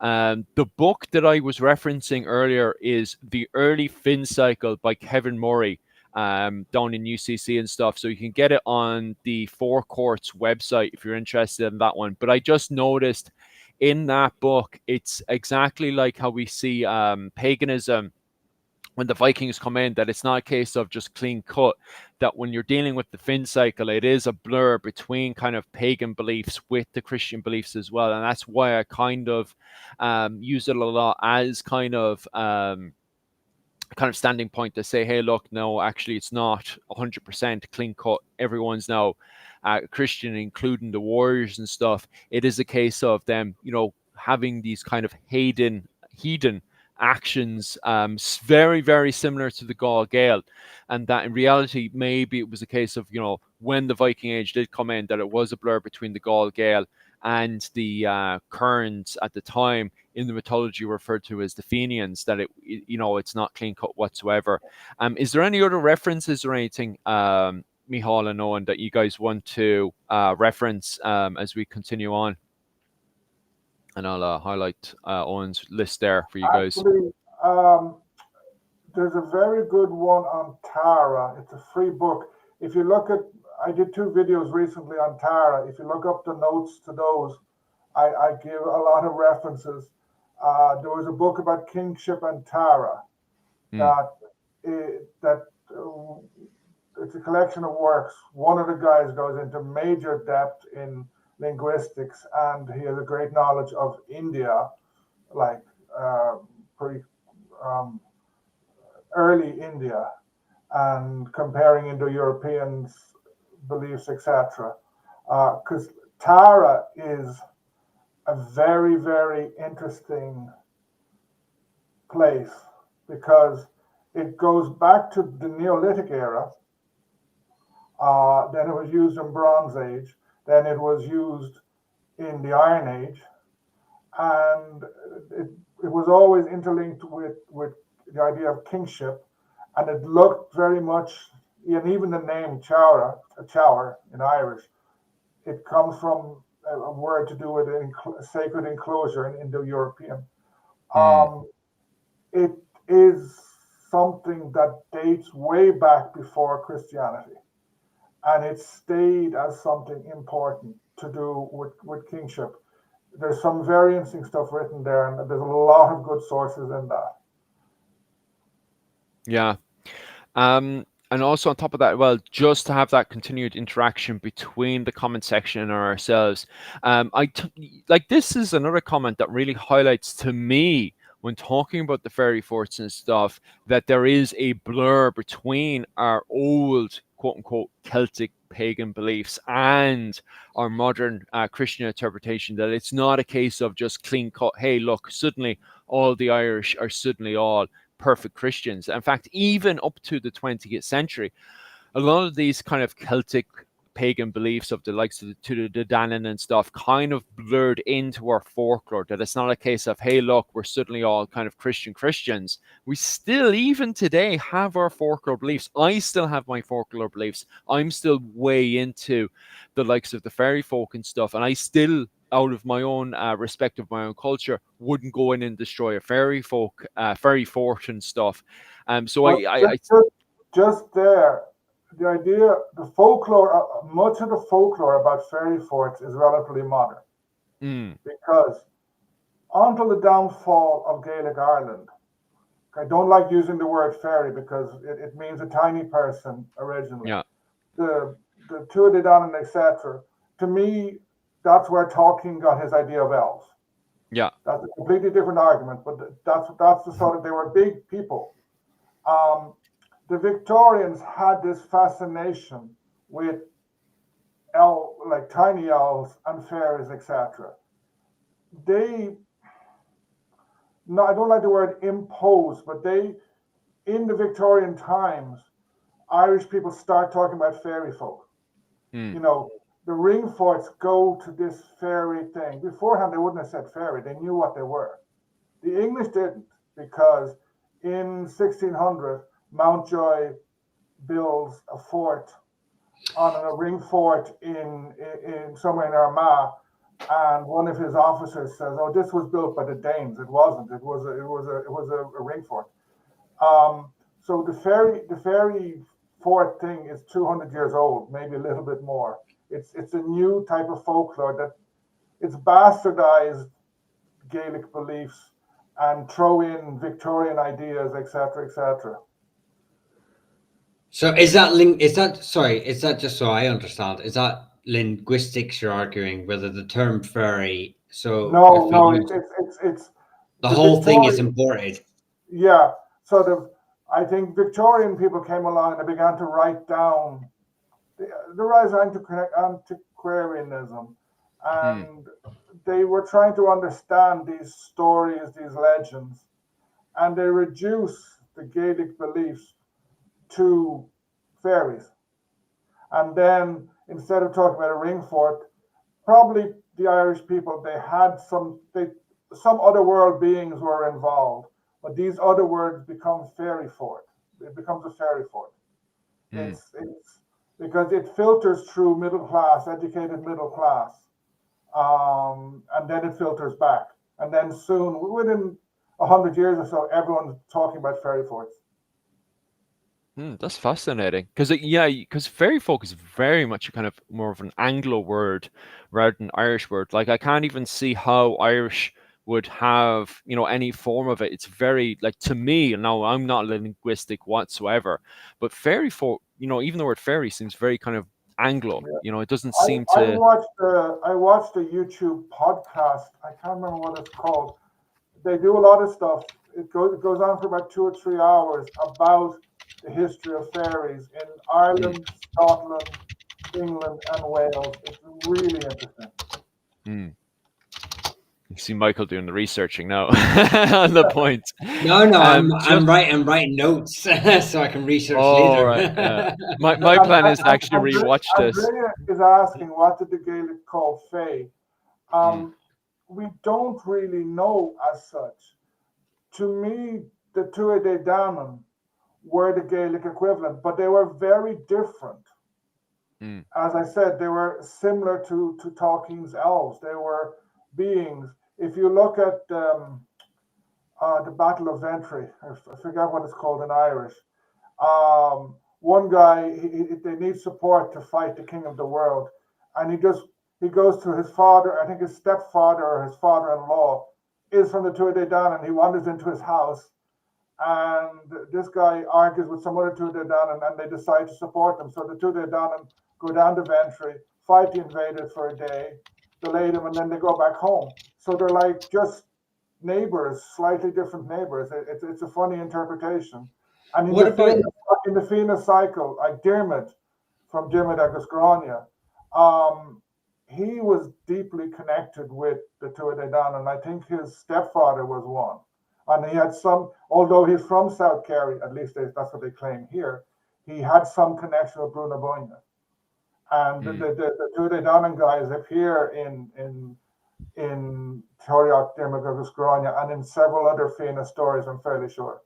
What about, I know you said not a linguist, but what about the word she?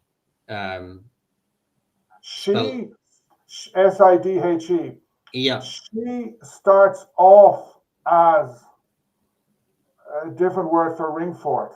A mound. The she mounds. So it was probably referring to ring barrows and stuff like that come from the Bronze Age. They're called she, and then the word migrates. So sorry, Andrea. That's the best word for fae. She, Sidhe, and I think there's a fada on the A. The word migrates to the people. It's in a way it's a later word for Tuatha Dé Danann. Interesting. Yeah, it is interesting. Like, mythology is totally outside of my area of study. mm, So to hear people who can at least interpret, how give me their interpretation is brilliant. But like I say, I always thought it was she, and I would have thought I knew that I presumed there was a connection between the two of the Danan and fairy folk, and I don't know whether I'd heard that or whether it just seemed like a natural correlation. But I was not aware that our fairy folk mythology was so heavily imported, in the Victorian era. It's not that the mythology was imported.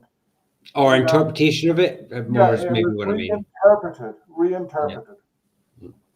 yeah, more Anglophone, because like that word fairy, it's so Anglo compared to earlier words like to the Danan and stuff like that. Like if there was a play on word of to the Danan into what we now call fairy, if the word was similar to what we now use fairy, I would say, oh yeah, you can see the link there.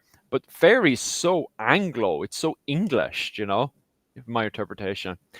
Just want to quickly fly over. By the way, guys, good evening to everybody who's just jumped on there, or if you're like myself over in Australia or Japan or the Philippines, good morning. If you guys are just jumping on to now, if you have any questions whatsoever from the conversion of paganism to Christianity, definitely slap them below. That's the topic we are covering today with Dr. Owen O'Neill and also Michal from Clans and Dynasties. And also on top of that as well, lads, definitely head over to not just my channel at Irish Medieval History to subscribe, but head over to Michal and Owen O'Neill's channels as well. The description of their channels are just below their names. And also make sure to keep the questions and comments going in there. I've gone through my main presentation now, guys. So it's up to you guys to start filling in with your questions and stuff now that you have us here for this argument that you wanted to argue with us for so long. And tell me this one as well, lads. If you still believe in this great genocide of the pagans, please put your references down below. We'd love to see it. Sorry, can I just give? I found that YouTube that I mentioned. It's 3.5 hours long. Wow. The channel is called a Histocrat, Histocrat, CRAT, and it's called The Fairies, a History, Mythological, MYTHILLOGICAL podcast.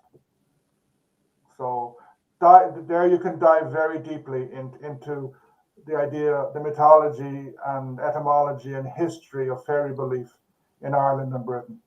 Do you guys have the link there? And I can actually put it into the comments. If you send me the link there. I'll type it into the chat. Yeah, type it into the chat there. And I'll actually highlight it for everyone to see. Can I type it into the public chat? Yeah, type it into the public chat away. As long as it's on this public chat on the, what was it called? The restream, it should be able to go to everyone, and then I can highlight it. Do you know how to do that, Owen? If you look, are you on computer? Yeah. Okay, on the right side, let me X out of it, and that way I can click it again. So on the right side, you should see chat at the very there should be buttons like design, capitals, codes, music, notes, and then just under it, you see chat. No. I'll put it in the private chat and you can paste it in. Yeah, I'll see what I can do there.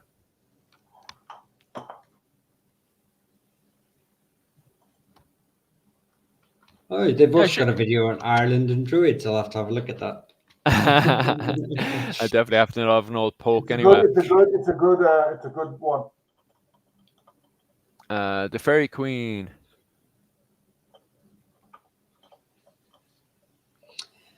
That's a horrific one. You see, that would be out of my field of expertise, but it is interesting because I hardly ever look at it is important still, is the 19th and 20th century, well, the 18th, 19th and 20th century interpretation of the medieval era. And it's definitely something I still, I should really look into here and there.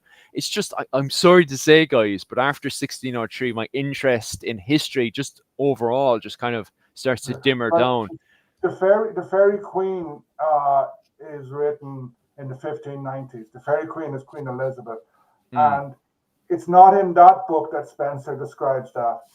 He describes he's talking there about the putting down of the Desmond Rebellion, and that's it's in an unpublished book called The Present State of Ireland, where he basically calls for the genocide of Ireland, real genocide. If I start talking about my feelings about Spencer, we'll be demonetized. It's okay. He had some specific feelings about our kind too. So, yeah. And the Fairy Queen is a very interesting book, beautiful poetry, hard to read, and bloody awful if you study what it means. And so just to reply, Andrea is asking about thoughts on authors like Morgan Daimler. I know her stuff, she's very good. The other ones I don't really know, but Morgan Daimler's stuff is good. I wouldn't agree with everything she writes, but she writes it well. She knows her sources, she knows the material. That's going way off our topic. Kaylee Fallat, can you bring up Kaylee Fallat's comment? Let me look for it there. I think you can play. Can you click show as well? No. No. I'm actually quickly. What did she say on that one? I actually can't find her. To be honest with you. She says, "I've heard you talk that way. We look at gods in Ireland is from a very Roman perspective. Can you elaborate on that in this stream a little bit?" Oh, found it. Yep, there we go. Got it up? Yeah, I got it there. Can you see it now? Yeah, I can see it. It is. Yeah, I can definitely elaborate on that one. Mihal, you'd love to elaborate on that one even more, though, because you love Roman history, don't you? Or do you want me to elaborate on that one? No. I mean, Roman history is my love, but my early love. It was my first girlfriend of history. Before I married Irish history. Yeah, that girlfriend he still thinks about. Yeah, that's it. That's it. Every time I see a Roman legionnaire on history, I should call her. One point that's important is the Greeks had this idea of a pantheon of gods, oversimplifying. The Romans did the same thing. So therefore, not everybody, many people think that Gaelic Irish / Celtic had the same thing. Whereas people forget, like, the main Roman gods, Jupiter, Mercury, etc. But you had not a billion, you had hundreds of other gods as well. Like local gods of corners of houses, gods of families.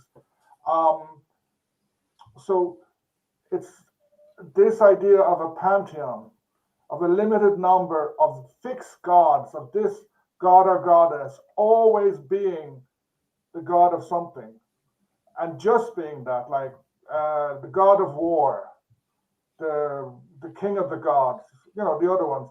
Whereas the Romans were very flexible, and especially as they conquered other countries, more and more gods came in. If anyone is actually in London, I really recommend going to this. It's in the city of London, the real financial heart. There's a building owned by Bloomberg. He used to be mayor of New York. He's a big financier. And when they're building the building, they discovered a temple of how do you pronounce it? Mithras. So you can go in for free, and you go down to this temple and you look at it. It's in the dark, and then lights come on. It's a brilliant experience. It's the nearest I've been to some sort of authentic pagan ceremony. That's getting off. Sorry, that question a bit. No, I will just add. Also, when we talk about the look at gods in Ireland from a very Roman perspective, is that it's Roman authors that are writing about early druids and the gods, and they're using their own perspective and their own religion as almost a template for their interpretations.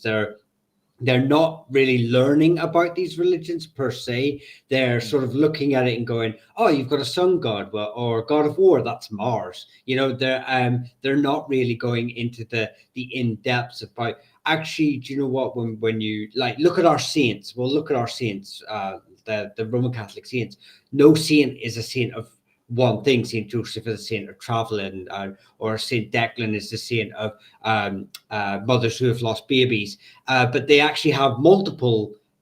You know, they encompass like Saint Joseph's, like travelers, policemen, you know, soldiers, whatever. They encompass a lot of things. And when I use that example in the sense of these Roman author historians or calligraphers or writers are not learning the in-depths of these individuals. They just use their own template and their own narrative and their own prejudice to when they're writing about these individuals. So when we say we are talking about a Roman perspective, we're saying to look at the information basically through a Roman's eyes, not as a Celt or whatever Druid you want to say, whatever language you want to use when you look back at it, because it's written with a certain bias, a Roman bias.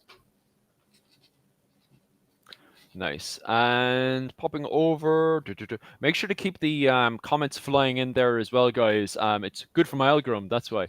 But anyway, since we're on folklore, how American is the US version of Halloween? Everyone I talk to here has a different opinion, ranging from bastardized pagan holiday to mostly American invention. Ooh, that's a nasty one.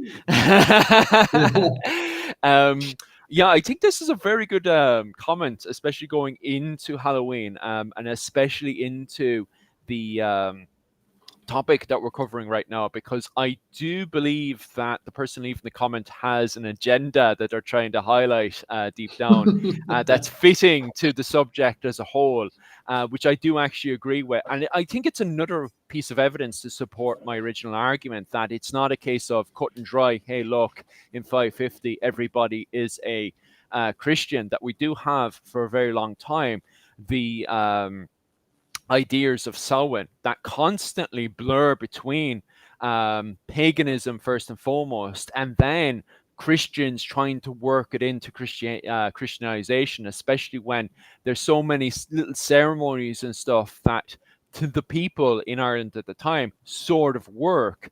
And when they stop doing them, you know, various plagues kick off and various stuff like that. For example, putting cows later on as we go into the events that happen around the period of St. Bridget's and stuff. There's an entire ceremony where you have two fires and you put the cows through them. And at the time, people are very much like a case of, hey, look, why is this ceremony working? And when they stop doing the ceremony, a plague starts to kick off. Now, scientifically, it is proven that if you put a cow next to fire and stuff, it's got a thing of singeing the skin of the cow, which actually kills off a lot of bacteria, which could explain why, when they stopped doing this tradition, plague started to kick off, or illness started to kick off in a lot of these regions and stuff, and why Christians were like, okay, how can we work this ceremony into our practices and stuff? And that could be why we have this transition period from Halloween, you know, holidays like, for instance, Halloween, into its original kind of Samhain kind of interpretation, then it converting into Halloween that we have today. Well, I agree, but disagree a bit in Yeah. that, again, a lot of practices that a Puritan, a strict Catholic could say are pagan. They're not pagan, they're folklore. For example, where are half of my daughter's schoolmates weren't there today? They went up to the ploughing festival. The ploughing championships. The ploughing championships is something you could almost call religious in Ireland at the moment. Everybody from a rural background heads there, and because there's whenever there's an election, it's full of politicians too. But like trying to explain that in 1,000 years is going to be difficult. So you have a lot of folkloric things that, looking back, many people love to call them pagan when they're not. And the Halloween occurs. The 1st and the 2nd of November are Catholic festivals, All Souls and All Saints. It's also because people say it's a harvest festival. The harvest is well over in Ireland. 31st of October is a bloody dark time. It's a cold time. It's a miserable time. I think it's a festival that was put on for basically to cheer people up because you're heading into the depths of winter. It was probably pre-pagan. Something was celebrated at that stage. But again, over time, it's changed a bit. Like nowadays, in a month's time, you go all over Facebook, you're going to see people talking about, the Celts and the thinning of the veil between the two worlds. The idea of the thinning of the veil, again, is Victorian. It's either Victorian or Edwardian. It's not. You don't find a single reference to that, but you will find a million references on Facebook, a million Facebook historians in a couple of months. I mean, I always associated it with obviously transition into winter and associated with the with fires and the dead, not so much. And I thought that was where the blurring of the thinning of the veil sort of came into it. We don't know because Catholics have been celebrating the All Souls Day. All Souls is the 1st and All Saints on the 2nd, or vice versa. Shows you I was really paying attention for all 18 years of Catholic school. So that goes back a long time. What it was a winter festival or something. It goes back, I'm sure, before Christian era in Ireland. But was it a religious festival? What did it mean then? The date for the festival continued. The reason, more or less, but the religious things put on probably changed. We don't know what the festival was beforehand, but many of the things that people say are pagan are not. It's just people enjoying themselves on a cold and wet night. And then one day a priest came along and started a sermon beforehand, like every battle, and then suddenly it became a church thing, and talking about it could though mark the end of the cattle raiding season, perhaps when the Fenian came in, depending on what the Fenian, because it could be the last few battles and stuff, because there is battles and skirmishes happening in the literature in September. So what Halloween could actually be is the coming in of the Fenian, which could explain why people were putting it on masks and stuff, because I noticed there is a spiritual. Sorry. At the same time, in the 1590s, the Gaelic Irish loved to raid in winter because if you're raiding someone on the 21st of July, you're going to get seen because it's going to be daylight until 11 o'clock, and then the sun starts coming up at 3:30. Whereas in winter, if it's a cloudy day, it's dark all day. It's like if the sun rises 8:30, 9, and the sun starts going down, say 3 o'clock. So because if you want to get somewhere without being seen and surprise somebody, and they will have all their and if you want to be very mean, these people will have all the food, the crops, harvested, the food stored, so you can catch a lot more. Well, the reason why there was massive amount of cattle raiding happening between November to Halloween is the fact that it's pasture time. It's when the cattle go outside of the protection of the forts, the ring forts and stuff. So because of that, cattle raiders would be able to give them more opportunity to both defend the cattle that they're paid to defend, or to go out there and steal the cattle from rivals and stuff. So I think that could be why there's a massive jump of cattle raiders and stuff, because I know there's other cycles and stuff where Fenian then go under for the winter and stuff, go camp, inside of the ring forts and stuff, and they have permission by various kings and stuff to do that. But I don't think it would stop them from raiding. Yeah, it's a good point. Because traditionally in Europe, winter is a non-campaigning season because if you go a winter campaign, you're going to die. A large amount, as happened in Kinsale. The English lost at least 6,000 men in Kinsale. O'Neill O'Donnell lost a lot on the way down and the way back. But a cattle raid, how many, like your best soldiers or most of your soldiers are nice and warm around a fire in a ring fort. You send out a small bunch as well. And another thing is about bullying. In the summer, many of the cattle and the other animals are out either in uplands or they're out elsewhere. In wintertime, they'd be on closer lands. So that if you want them eating the grass, the fodder in harder to reach areas in summer, in winter where it's wet and sometimes there's no grass, you want them as near to home as possible. Ah, right. That makes sense, actually. Why they're actually changing the pasturing. And That does make sense. Could be something like that. There could be a relation to Halloween, going way back. It's hard to know. But we also, I mean, we see it's not just Irish and Christian holidays. I'm pretty sure if you go, like you said, folklore, any folklore of any country, I think there's going to be a commonality for a lot of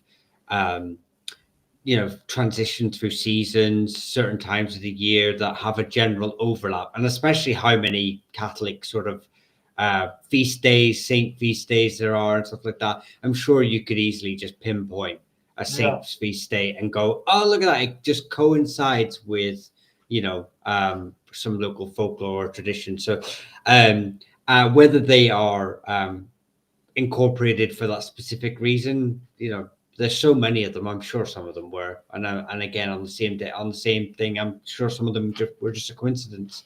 A happy one at that for the Catholic Church. Some very lucky person has said they don't remember rain on Halloween. They're lucky.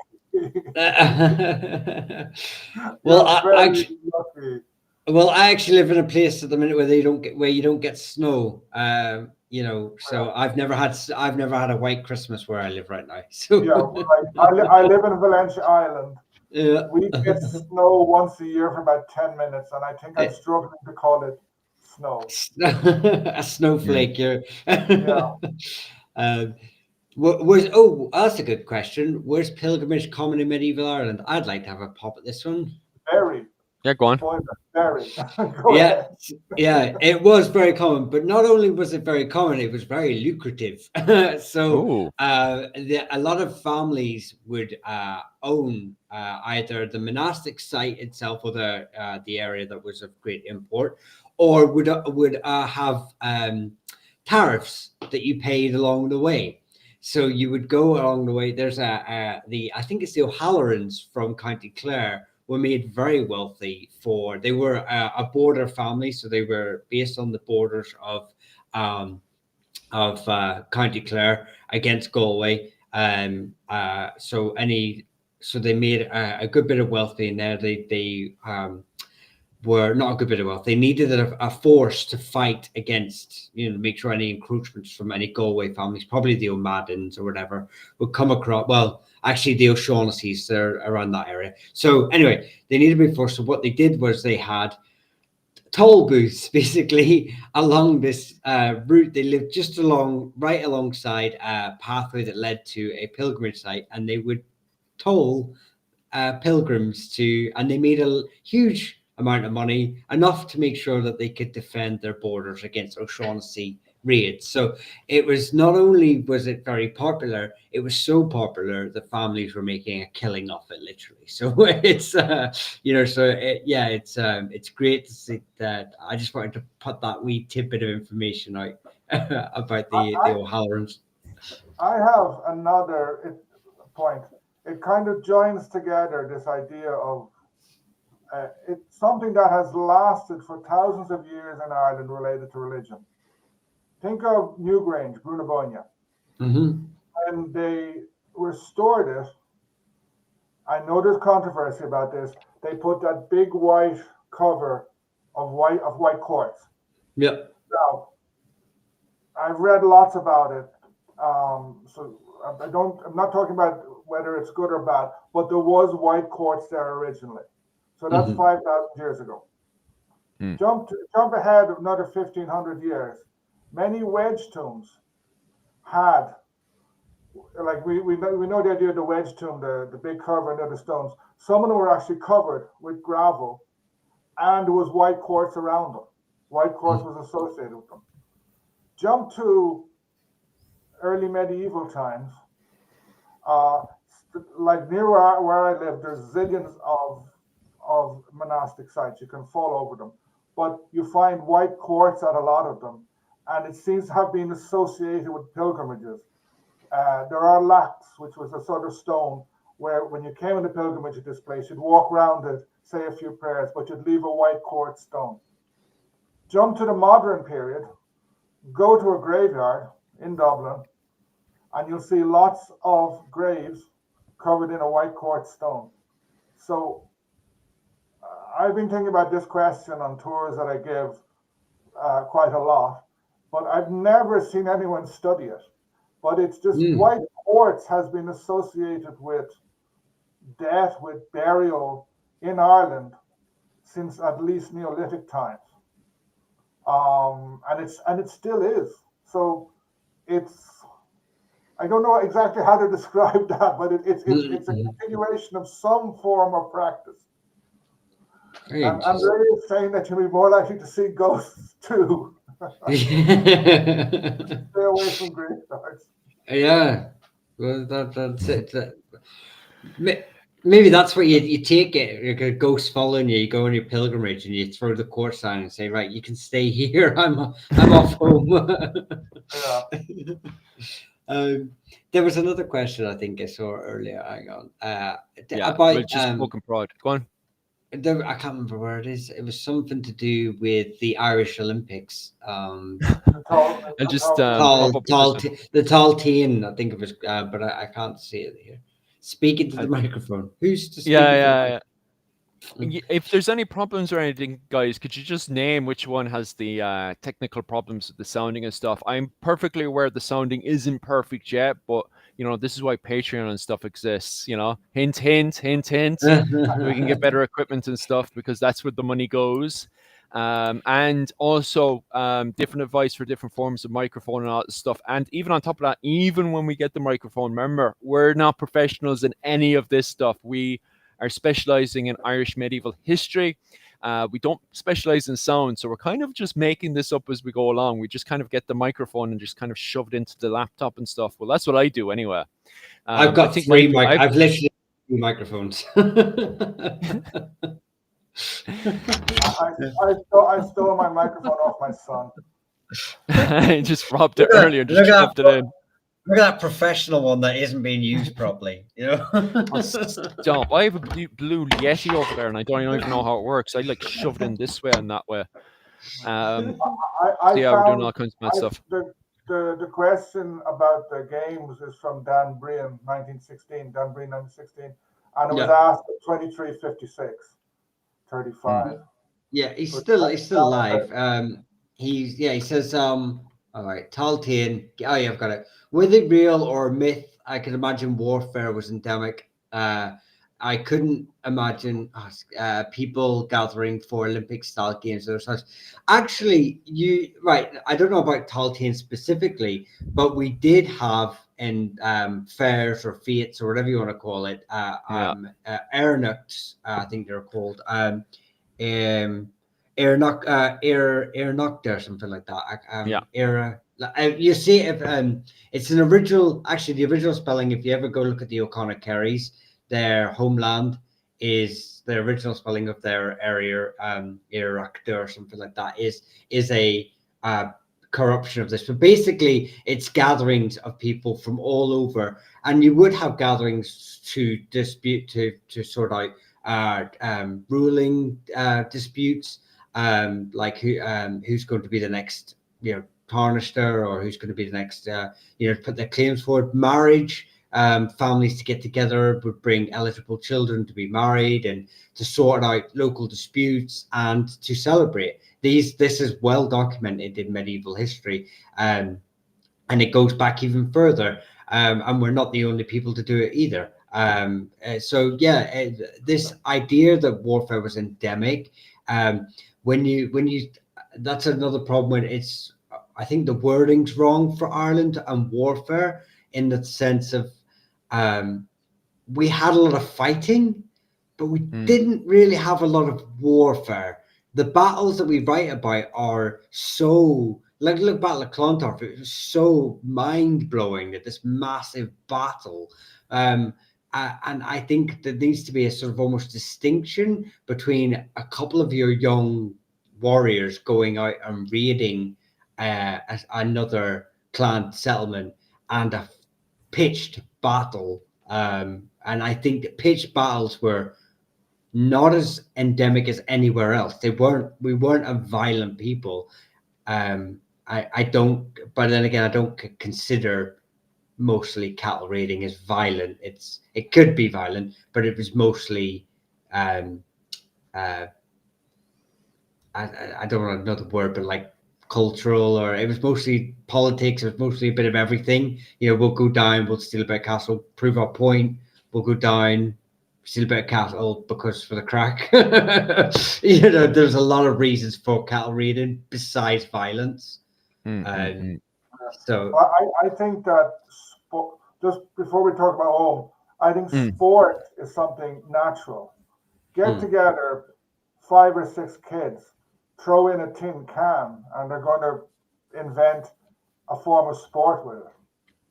So, like, you go back, it's got 2,000 years ago, it's going to be no different.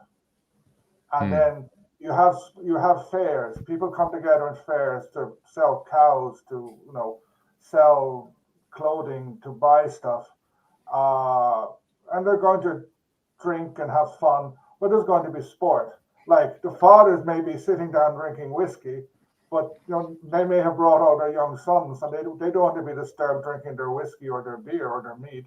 So they will throw here, take the hurling stick, go down. Yeah, exactly. So there's going to be sports, and the games themselves there's exaggerations about them, but there probably were sort of games which, even at a small level, between one town and the other, between Valencia and Portmagee, nowadays they all have football clubs or hurling clubs. And then probably naturally there were sometimes more larger games, sort of, say, regional ones. And of course they invented, or they upped these to make something national, because they're copying the idea of the Olympic Games. Yeah, I think there's also a thing about, and we see it a lot. It still exists, is what I mean, in parts of Africa where you have warfare, but it's not warfare. It's why am I getting the word here? Where it's mock warfare, but it's ritualistic. Ritualized. Thank you. That was the word. Ritualistic warfare. So that's called rugby. Yeah. But you would have that, in medieval Ireland, I'm near sure of it, where you would have gatherings. These gatherings of families from all over would come to a specific point every year to celebrate, but you would have ritualistic fighting as well. At the end of the day, you don't want to lose your best fighters at a friendly. You don't play your best. You don't play your best men at a friendly match. You save them for the World Cup. So again, you want your best man. You want your man to win. So you do put your best man out, but you're not going to send him out to where he's going to be seriously hurt or injured or killed. It's about pride at the end of the day, and that's basically the height of it. So these. But I'm sure to anyone outside looking in would see these as still quite violent or barbaric. So again, I think anyone who's never heard of hurling and they come to Ireland and they watch a hurling game, or it looks quite violent. Well, last night my daughter, as I said at the beginning, she was playing in an under-16s county final, and to someone who just knows how to play soccer and they see a good, healthy game of Gaelic football being played, it looks violent. I only played it. I played it as a child, but a very young Loved it. I toddler. love hurling. Hurling Yeah. is great. Get out there and just smash the boys. I hated soccer because it was too soft for me. I love just getting in there with the shoulder and smashing the boys. You have good crack, like you bounce around the place for a bit and then come in again. That's being killer now. Yeah, well, I was always I'm 5'7". Yeah, I was always the goalkeeper, and Yeah. but then I ended up when I was 10. I ended up going to England for an English private school. Oh. Oh, the And joys. they didn't do hurley there. We did hockey. I'll just pump over to this question there on the old Oghams before getting back over to, because there's another comment over that then. Where's the, okay, right, I finished this one and I'll rant on about the next one. Were Oghams used as just a writing system, or was there another purpose to the language? I see a lot of conflicting information on this, but I saw a lot of it in Kildare. There's one just over the wall after my back garden. There's actually two Ogham stones near me. Ogham is a form of writing. It's not runes in that the strokes are based on individual letters.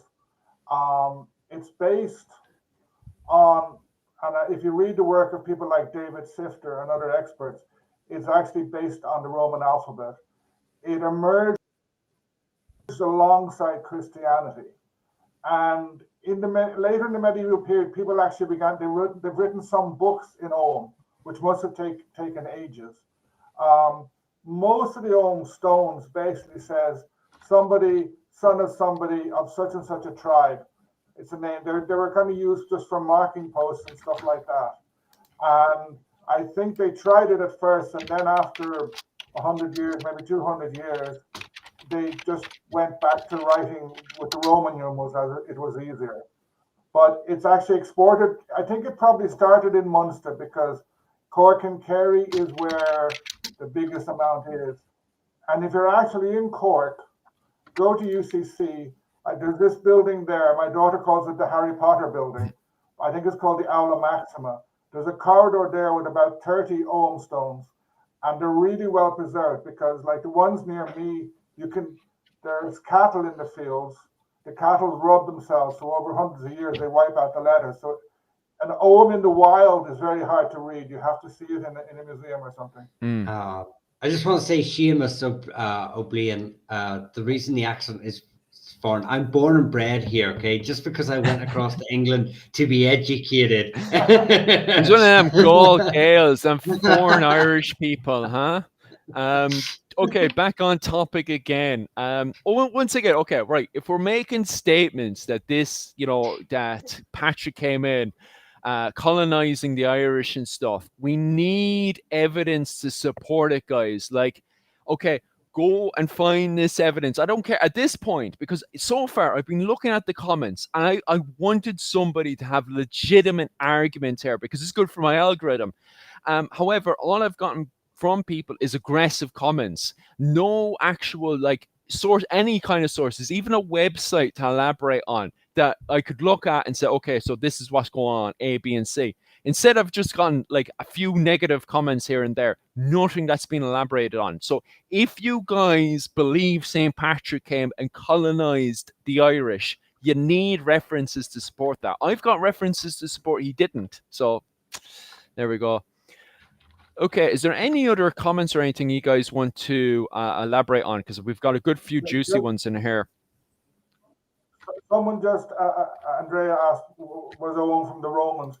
It was an Irish language, an Irish alphabet, the first alphabet in Irish, but it was copied. It was based on the Roman alphabet, ABC, etc. I don't think it was necessary to secretly write because it's bloody hard to write. Even if you're carving it on, try and write your name in Ogham, and then by the time you've finished, you will prefer the Roman letters. And yeah, there are quite a few Ogham stones in Britain, and they found objects with Ogham on it, but it's much more difficult than the ordinary letters. just getting back into the comment section. Any comments or any questions and stuff I did miss, I apologize for that. There's just like coming down, so we're like slowly trying to actually answer them correctly and stuff instead of being somewhat ignorant and kind of putting it to the side. So any questions we miss, I do apologize for that. Just post it up again and I'll actually go back over it if I haven't already gone through the list already. On top of that as well, guys. There was someone asking. Sorry, there was someone asking a lot about Fitzgerald and stuff like that. But I think we can come back another time. I was about to elaborate on that. You literally have your man here. Look, I'll highlight him for you. His name is Mihal. He comes from clans and dynasties, and he has a full website, YouTube. You literally just YouTube him, TikTok. Well, what other social medias do you have, Mihal? Well, we'll just think about Facebook, everything. But I will just say, you also have another individual, another one who literally Fitzgerald's and the Fitzgeralds of Desmond, should we say, would probably be his main forte, and their sub branches of Kerry, the Fitzmaurices and stuff. So also check out Ogham. But yes. He'd be able to impart some wisdom too, some local knowledge. But I can certainly give you a lot of their history too. Yeah, if you've got family questions, pop across to my channel. I'll happily get you the information you need. Yeah, but today I just want to mostly focus on the conversion from paganism to Christianity, specifically in Ireland, because anything outside of Ireland isn't my field of expertise. So I want to focus on Ireland today. But of course, anything within that topic would be more than welcoming to kind of elaborate on. But just remember, our field of expertise is Irish medieval history. So just be aware of that before we start elaborating on this stuff, because I do feel the problem is that people are confusing the likes of Charlemagne's genocide or the genocide of the Crusades. Somebody highlighted there what happened in Lithuania and Poland during the late medieval period with the Teutonic Knights. And I think that's where a lot of these problems are coming from, is that people are reading what Charlemagne did and what the Teutonic Knights did, and then and this is the key thing that I highlight here, assuming many of you are assuming that what happened in Poland and Lithuania in the late medieval period and what happened in Charlemagne up in the Saxon area in the early medieval period, that perhaps that happened in Ireland. And I can't find any evidence of this. Like, I literally can't find anything to do with that when I was going through all of the sources. No. I disagree. There's nothing there.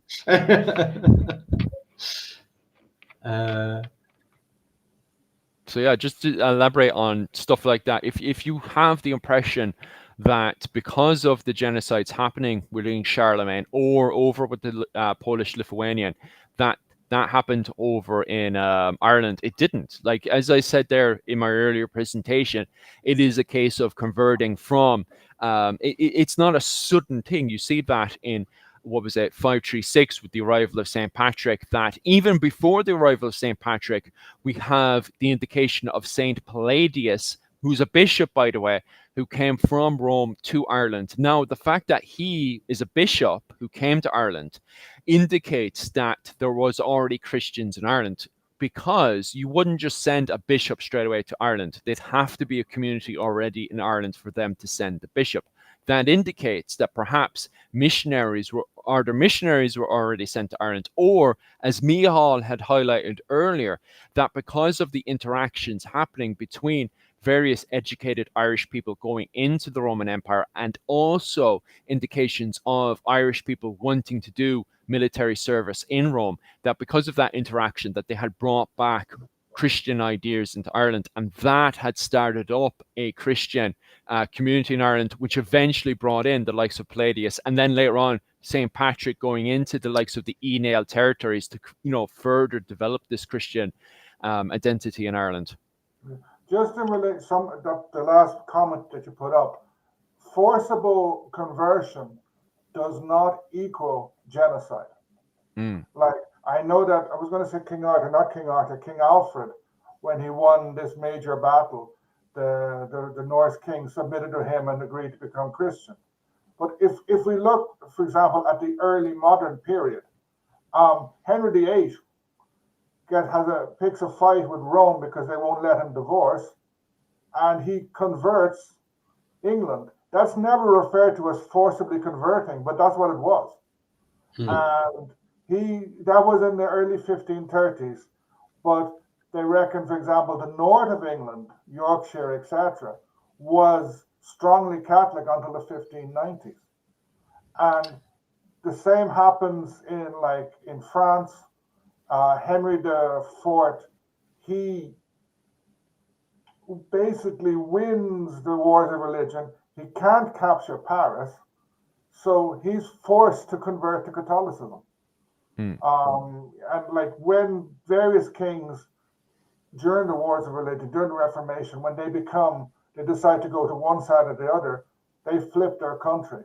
With the exception, Ireland is almost the only exception at this period, where that doesn't happen, where the Irish people, for various reasons, although the official church changed from Catholic to Protestant, the Irish people remain Catholic. There's a comment there. Just when you were talking about, Philip, about the origins and stuff that I sort of touched on by Dan Breen there. He says, yes, I believe St. Declan was in Waterford for St. Patrick. He was from Ardmore. Yes, see, there's a lot of pre-patrician saints mentioned, like St. Kieran the Elder, Declan of Ardmore, Alvi of Emly, Ibar, MacLugna, and St. Aben. They are pre-patrician saints, but you've got to remember that they're just because they are said in there, sort of that they are possibly pre-patrician saints, because when St. Patrick and Bridget were going to war to be the head church or the head saint of Ireland, other monastic sites threw in their lots as well, including these names. And they would say that, St. Declan was here way before St. Patrick. So just because their local diocese or local churches claim them to be pre-patrician saints, the chances of them being, I haven't researched each one, but I know just as a generic argument against the pre-patrician sort of statement is that a lot of it was used as sort of propaganda. So when as I said, when Patrick and Bridget were fighting each other where the churches were fighting each other to be the head saint, other churches obviously shot their chance at the big prize, including some of these saints I just mentioned here. And again, so they are a later fabrication that they are pre-Patrick. Not all of them, I don't know, I haven't researched it, but that a lot of them are myth. Fascinating. Just getting back into the comment section again. What's the difference between the Knights Templars and the Knights Hospitallers? The Templars were good guys, I think. Simply, were they? Well, it's depends on your interpretation of good and evil, I suppose. But maybe these guys will elaborate on this still further. But I kind of just know the very basic differences between the Knights Templars and Knights Hospitallers. Of course, the difference being Knights Hospitallers had a black tunic, where Knights Templars had the old white tunic. But further elaborating on that, the Knights Hospitallers were specialized more on hospitals and stuff, and kind of the healing on the front lines and stuff, especially after the First Crusade. They kind of ends up building hospitals for Christians and stuff, and that's where they kind of got their identity of the Knights Hospitallers. From my knowledge, no, I'm not linguistic on this, is that hospitaller and hospital are play on words of each other.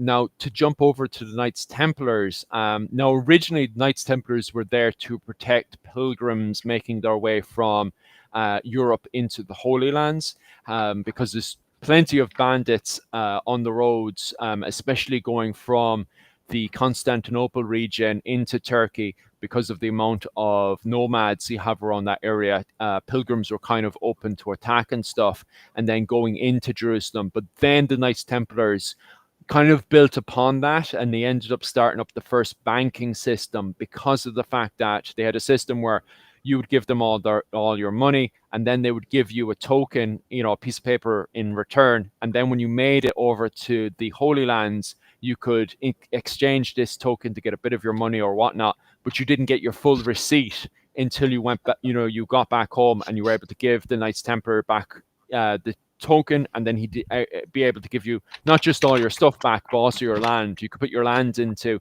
the Knights Templars bank as well. Now, this is also how the Knights Templars made a lot of money, because a lot of people didn't return from the Holy Lands, which means the Knights Templars kind of held on to it, and sometimes perhaps even got into a few legal issues later on. Is there anything with that you guys want to elaborate on, with the differences between the Knights Hospitallers and the Knights Templars? I think you should also add in that there were lots and lots of different orders. Like if you talk about Portuguese history, for example, it was the Knights of Aviz were the big guy, were some of the big guys, because they were connected with some of the kings. None of them were good guys. Well, maybe some of them were good guys, but most of the time, they were sort of people. They enjoyed a bit of red lust, a wee bit. Yeah. Sort of. They were as good guys as knights were chivalrous. Shall we just say that? If you were a poor peasant, whether it was Knights Hospitaller, Templars, Teutonic Knights, or any of the Knights of Malta, though they think that name, they're the Hospitallers, whatever. Yeah, they're a branch off them at least. They'd all be equally annoying. Okay. It's pretty well. Just let me go through this one. It's there about Yola. Yola. What's Yola? I thought he was just joking. What's the story of Yola? Wexford dialect, isn't it? It's more than dialect, because a lot of the settlers who moved into Wexford were originally Flemings. So it's kind of a mixture of English, Old English with Flemish, and it lasted as a separate. It was in Wexford, I think, in the Bargy barony. Certainly, some of the people who came out in 1798 spoke Yola. It doesn't exist anymore. I think it died out well over 100 years ago. But if you go on YouTube and type in Yola, there are a couple of songs that they kept in the Yola language, so you can actually see it written down. So they have some knowledge about it. I think Fingalian was something in North County Dublin somewhat similar. Yeah, there was dialects. Dan Bean is throwing in the two Fort and Bargy. Yeah, there's a number of dialects that sort of existed all over Ireland. We had a few in South Ulster as well, in the medieval period, that sort of existed in wee pockets. Leinster as well, like I said, Fingalian is one of them. Wherever you find these hotspots of settlement from different migratory groups, you would find these sort of wee dialects sort of existing, but very localized. Which is why the fact you could put the Forth and Bargy for the two locations for this dialect, whereas dialects today can obviously branch outside of traditional county lines, like or parish lines. But you already answered about that. About the dialect. I always thought it was a dialect, but if it's a distinct Middle English language. And just to be clear with that, these dialects that were coming in, I'm assuming that a lot of them came in with the quote-unquote Norman invasion, and that's why people are getting more and more hesitant in referring to the invasion of 1169 and 1171 as a Norman invasion, because of how mixed this group was that was penetrating into Ireland. I think they came in a century or two later, when things were quieter. So settlers came over, Flemish Yeah, settlers came over. I think Sean Duffy has already, the historian Sean Duffy has stated that the original Welsh retinue of the Norman Knights, so the Norman Knights who came across in 1169, obviously they were granted their lands, but they brought retinues with them, bowmen, archers, foot soldiers, who were given parts of lands, like middle level sergeants and stuff like that. But those settlements, the original Welsh retinues settlements, failed, and a lot of them returned back to Wales. So you don't actually, but obviously the Normans still exist, and their knights still exist. Like the butlers with their Purcell knights and stuff like that. So a lot of the higher echelons still exist, but the lower class didn't. So it wasn't until later on, like Owen has said, as things started to settle in these now being settled locations, have been been owned by Norman families for a century or so, they could start moving in the individuals they needed into these areas. But Sean Duffy does make a statement that the original settlements did fail.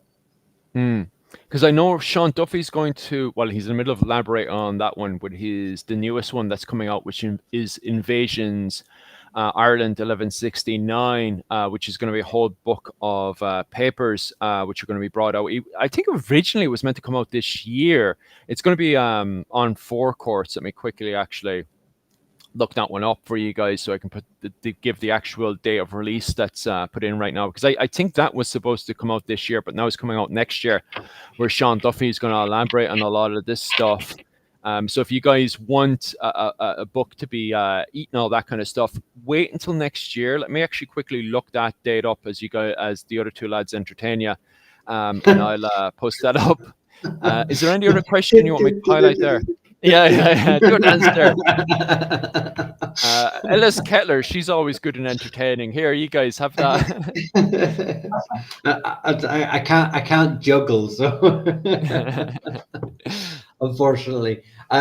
No. Let me see if I've seen any other questions here that we were sort of going through. Oh, get close to my bedtime.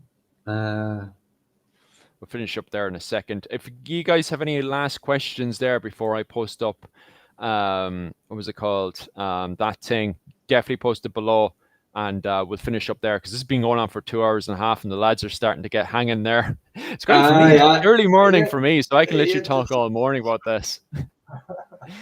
So do you guys have any more last questions there before we finish up? And just let me very, very quickly, I found it. Finally found it.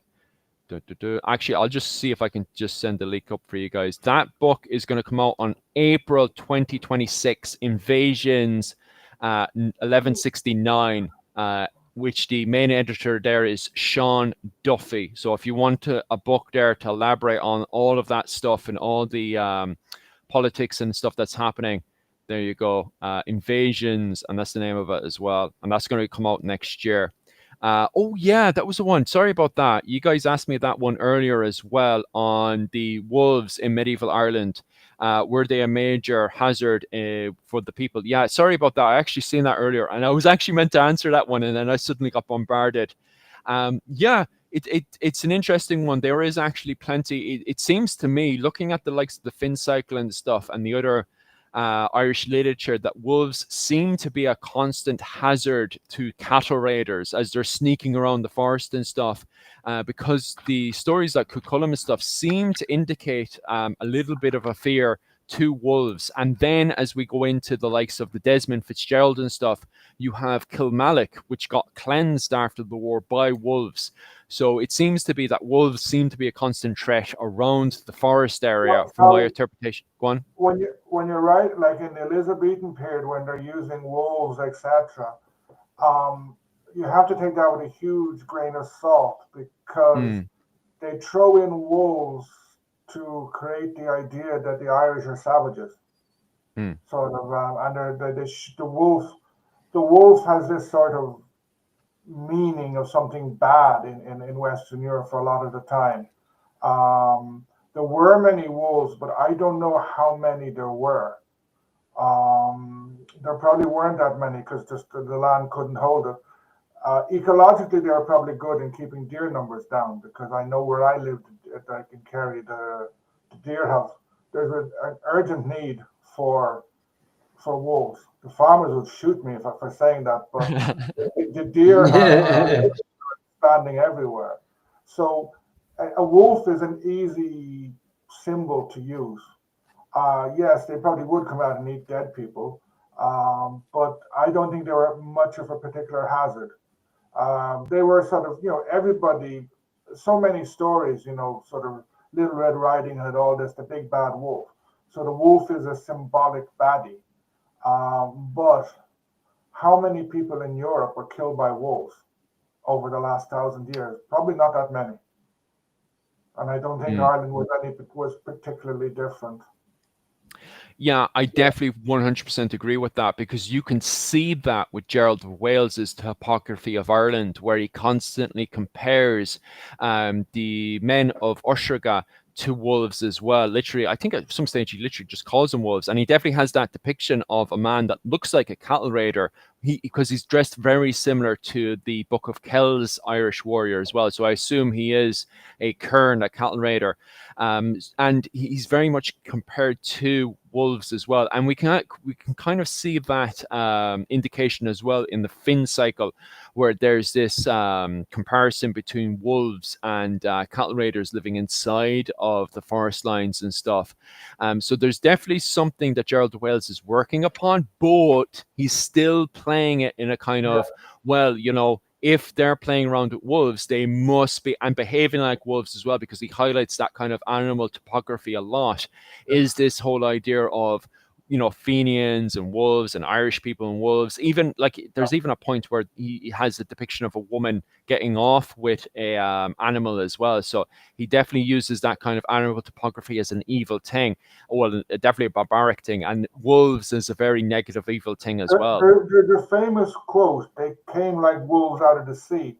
I could be wrong. I think it could have been from Bede, referring to the Saxons arriving, attacking or landing, whatever, Roman Britain or post-Roman Britain, or it could have been about the Vikings. But I have a feeling it's about the Saxons, and it's in quite a famous text, maybe either Bede or the Saxon Chronicle. So the use of describing an enemy that you don't like as savage, as barbarian, as a wolf, goes back a long, long time in Western Europe. Definitely fascinating, and God, we could literally talk about this all night. Very, very good comment to finish up on. More cattle raiding stories, please. And you know what? Maybe I'll talk with other lads as well, because there's another topic we might cover next week. But at some stage, cattle raiding is definitely something I really, really would love to cover some stage, perhaps just before Halloween, or just coming up around November or something around there as well. We might cover cattle raiding there as well. So at some stage as a topic, I would absolutely love to cover cattle raiding. We could set up a cattle raiding camp. Practical. Oh yeah. Here, Ian, don't tempt me, because I do the living history, and I would love to set up a cattle raiding camp at some stage, somewhere around the summer months and stuff. You're giving me way too many ideas. I'd record that as well. No problems. I just have to make I have all my my early medieval kit at home as well. So when I get home, I could actually do it. Right, you're sparking ideas. Anyway, I'll finish up there, guys, before I talk all about cows for the rest of the night. Not to be shot by farmers. Not to be shot by farmers. I don't think they'll be very happy. No. They'd have to get used to it now, especially when I return.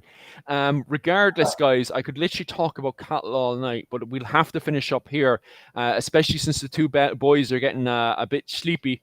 But other than that, guys, definitely go over to Mihal and Owen O'Neill's channels. Their literal names are below their titles, so definitely head over there. If as well you want me to elaborate still further, this Sunday, head over to my Patreon. It's about 20 quid a month, where I'm going to be talking about the Siege of Dublin. You keep harassing, you keep asking over and over again, Philip, cover the siege of Dublin. I'm doing it this weekend. Stop panicking. So if you want to go and listen to that, even the recording, because I'm recording a lot of this stuff as well, and it's on my Patreon, head over to my Patreon. It's about 20 quid a month. Definitely worth the price. So definitely go over there. And also, if you just want to support the channel, have an old nosy at my Patreon anyway. It's about 3 quid a month. If you just want to support the channel, that's fair enough. Michal, is there anything that's upcoming or any way people could support you as well?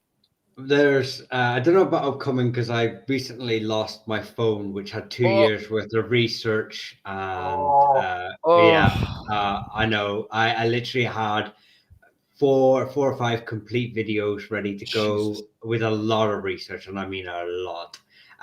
Including a list of every Earner family, which is every family linked to the monastic sites in Ireland, and their churches, which I have lost. So at the minute, I'm contemplating whether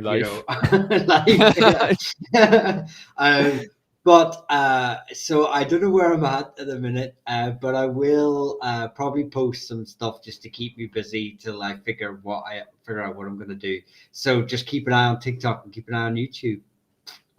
Happy days. And financially, is there any way, people can support you financially as well, Michal? Just again, memberships on YouTube, memberships on TikTok. I will say it's cheaper on YouTube. There's a cheaper subscription there. And Seamus says, I got drunk one night, no doubt. No. When I say I lost my phone, I mean it broke. And but my memberships don't pay for drinks. They pay for books. So nice. That's my drug. Owen O'Neill, what do you have upcoming, and also how can people support you financially? Okay, in the next few days, I will have a video on Glendalough, because I managed to visit it about a month ago on a nice, reasonably sunny day, one of the few during the summer. So I'm hoping that will come out Saturday or Sunday. And then next Monday or Tuesday, I'll have my own question and answers for an hour. As regards support, I have a buy me a coffee account, which is, you can see it on all my videos on YouTube or YouTube Thanks. I haven't got as far as setting up Patreon or anything like that, or subscribe and watch the videos and share them, please. Ian, what are you doing? You need to set up a Patreon and start getting classes up and going. I know. I'm busy. Yeah, it's very bad. Michal, what the hell are you looking up there? I saw poor Owen trying to advertise himself, and there you are in the background. Researching. Sorry. No, I was replying to a comment. I was trying to do it stealthily, but obviously my microphone is right next to my keyboard. I was like, what the hell is he trying to research while Ian's trying to talk? Jesus Christ. But other than that, guys, thanks so much for all the support and the commitment. And even just watching this gives us, well, not me, because I'm, blocked by YouTube right now. But the rest of the lads get ad support and stuff. So definitely thank you so much for all the support. And other than that, guys, thanks very much. And slán go Alia. See you.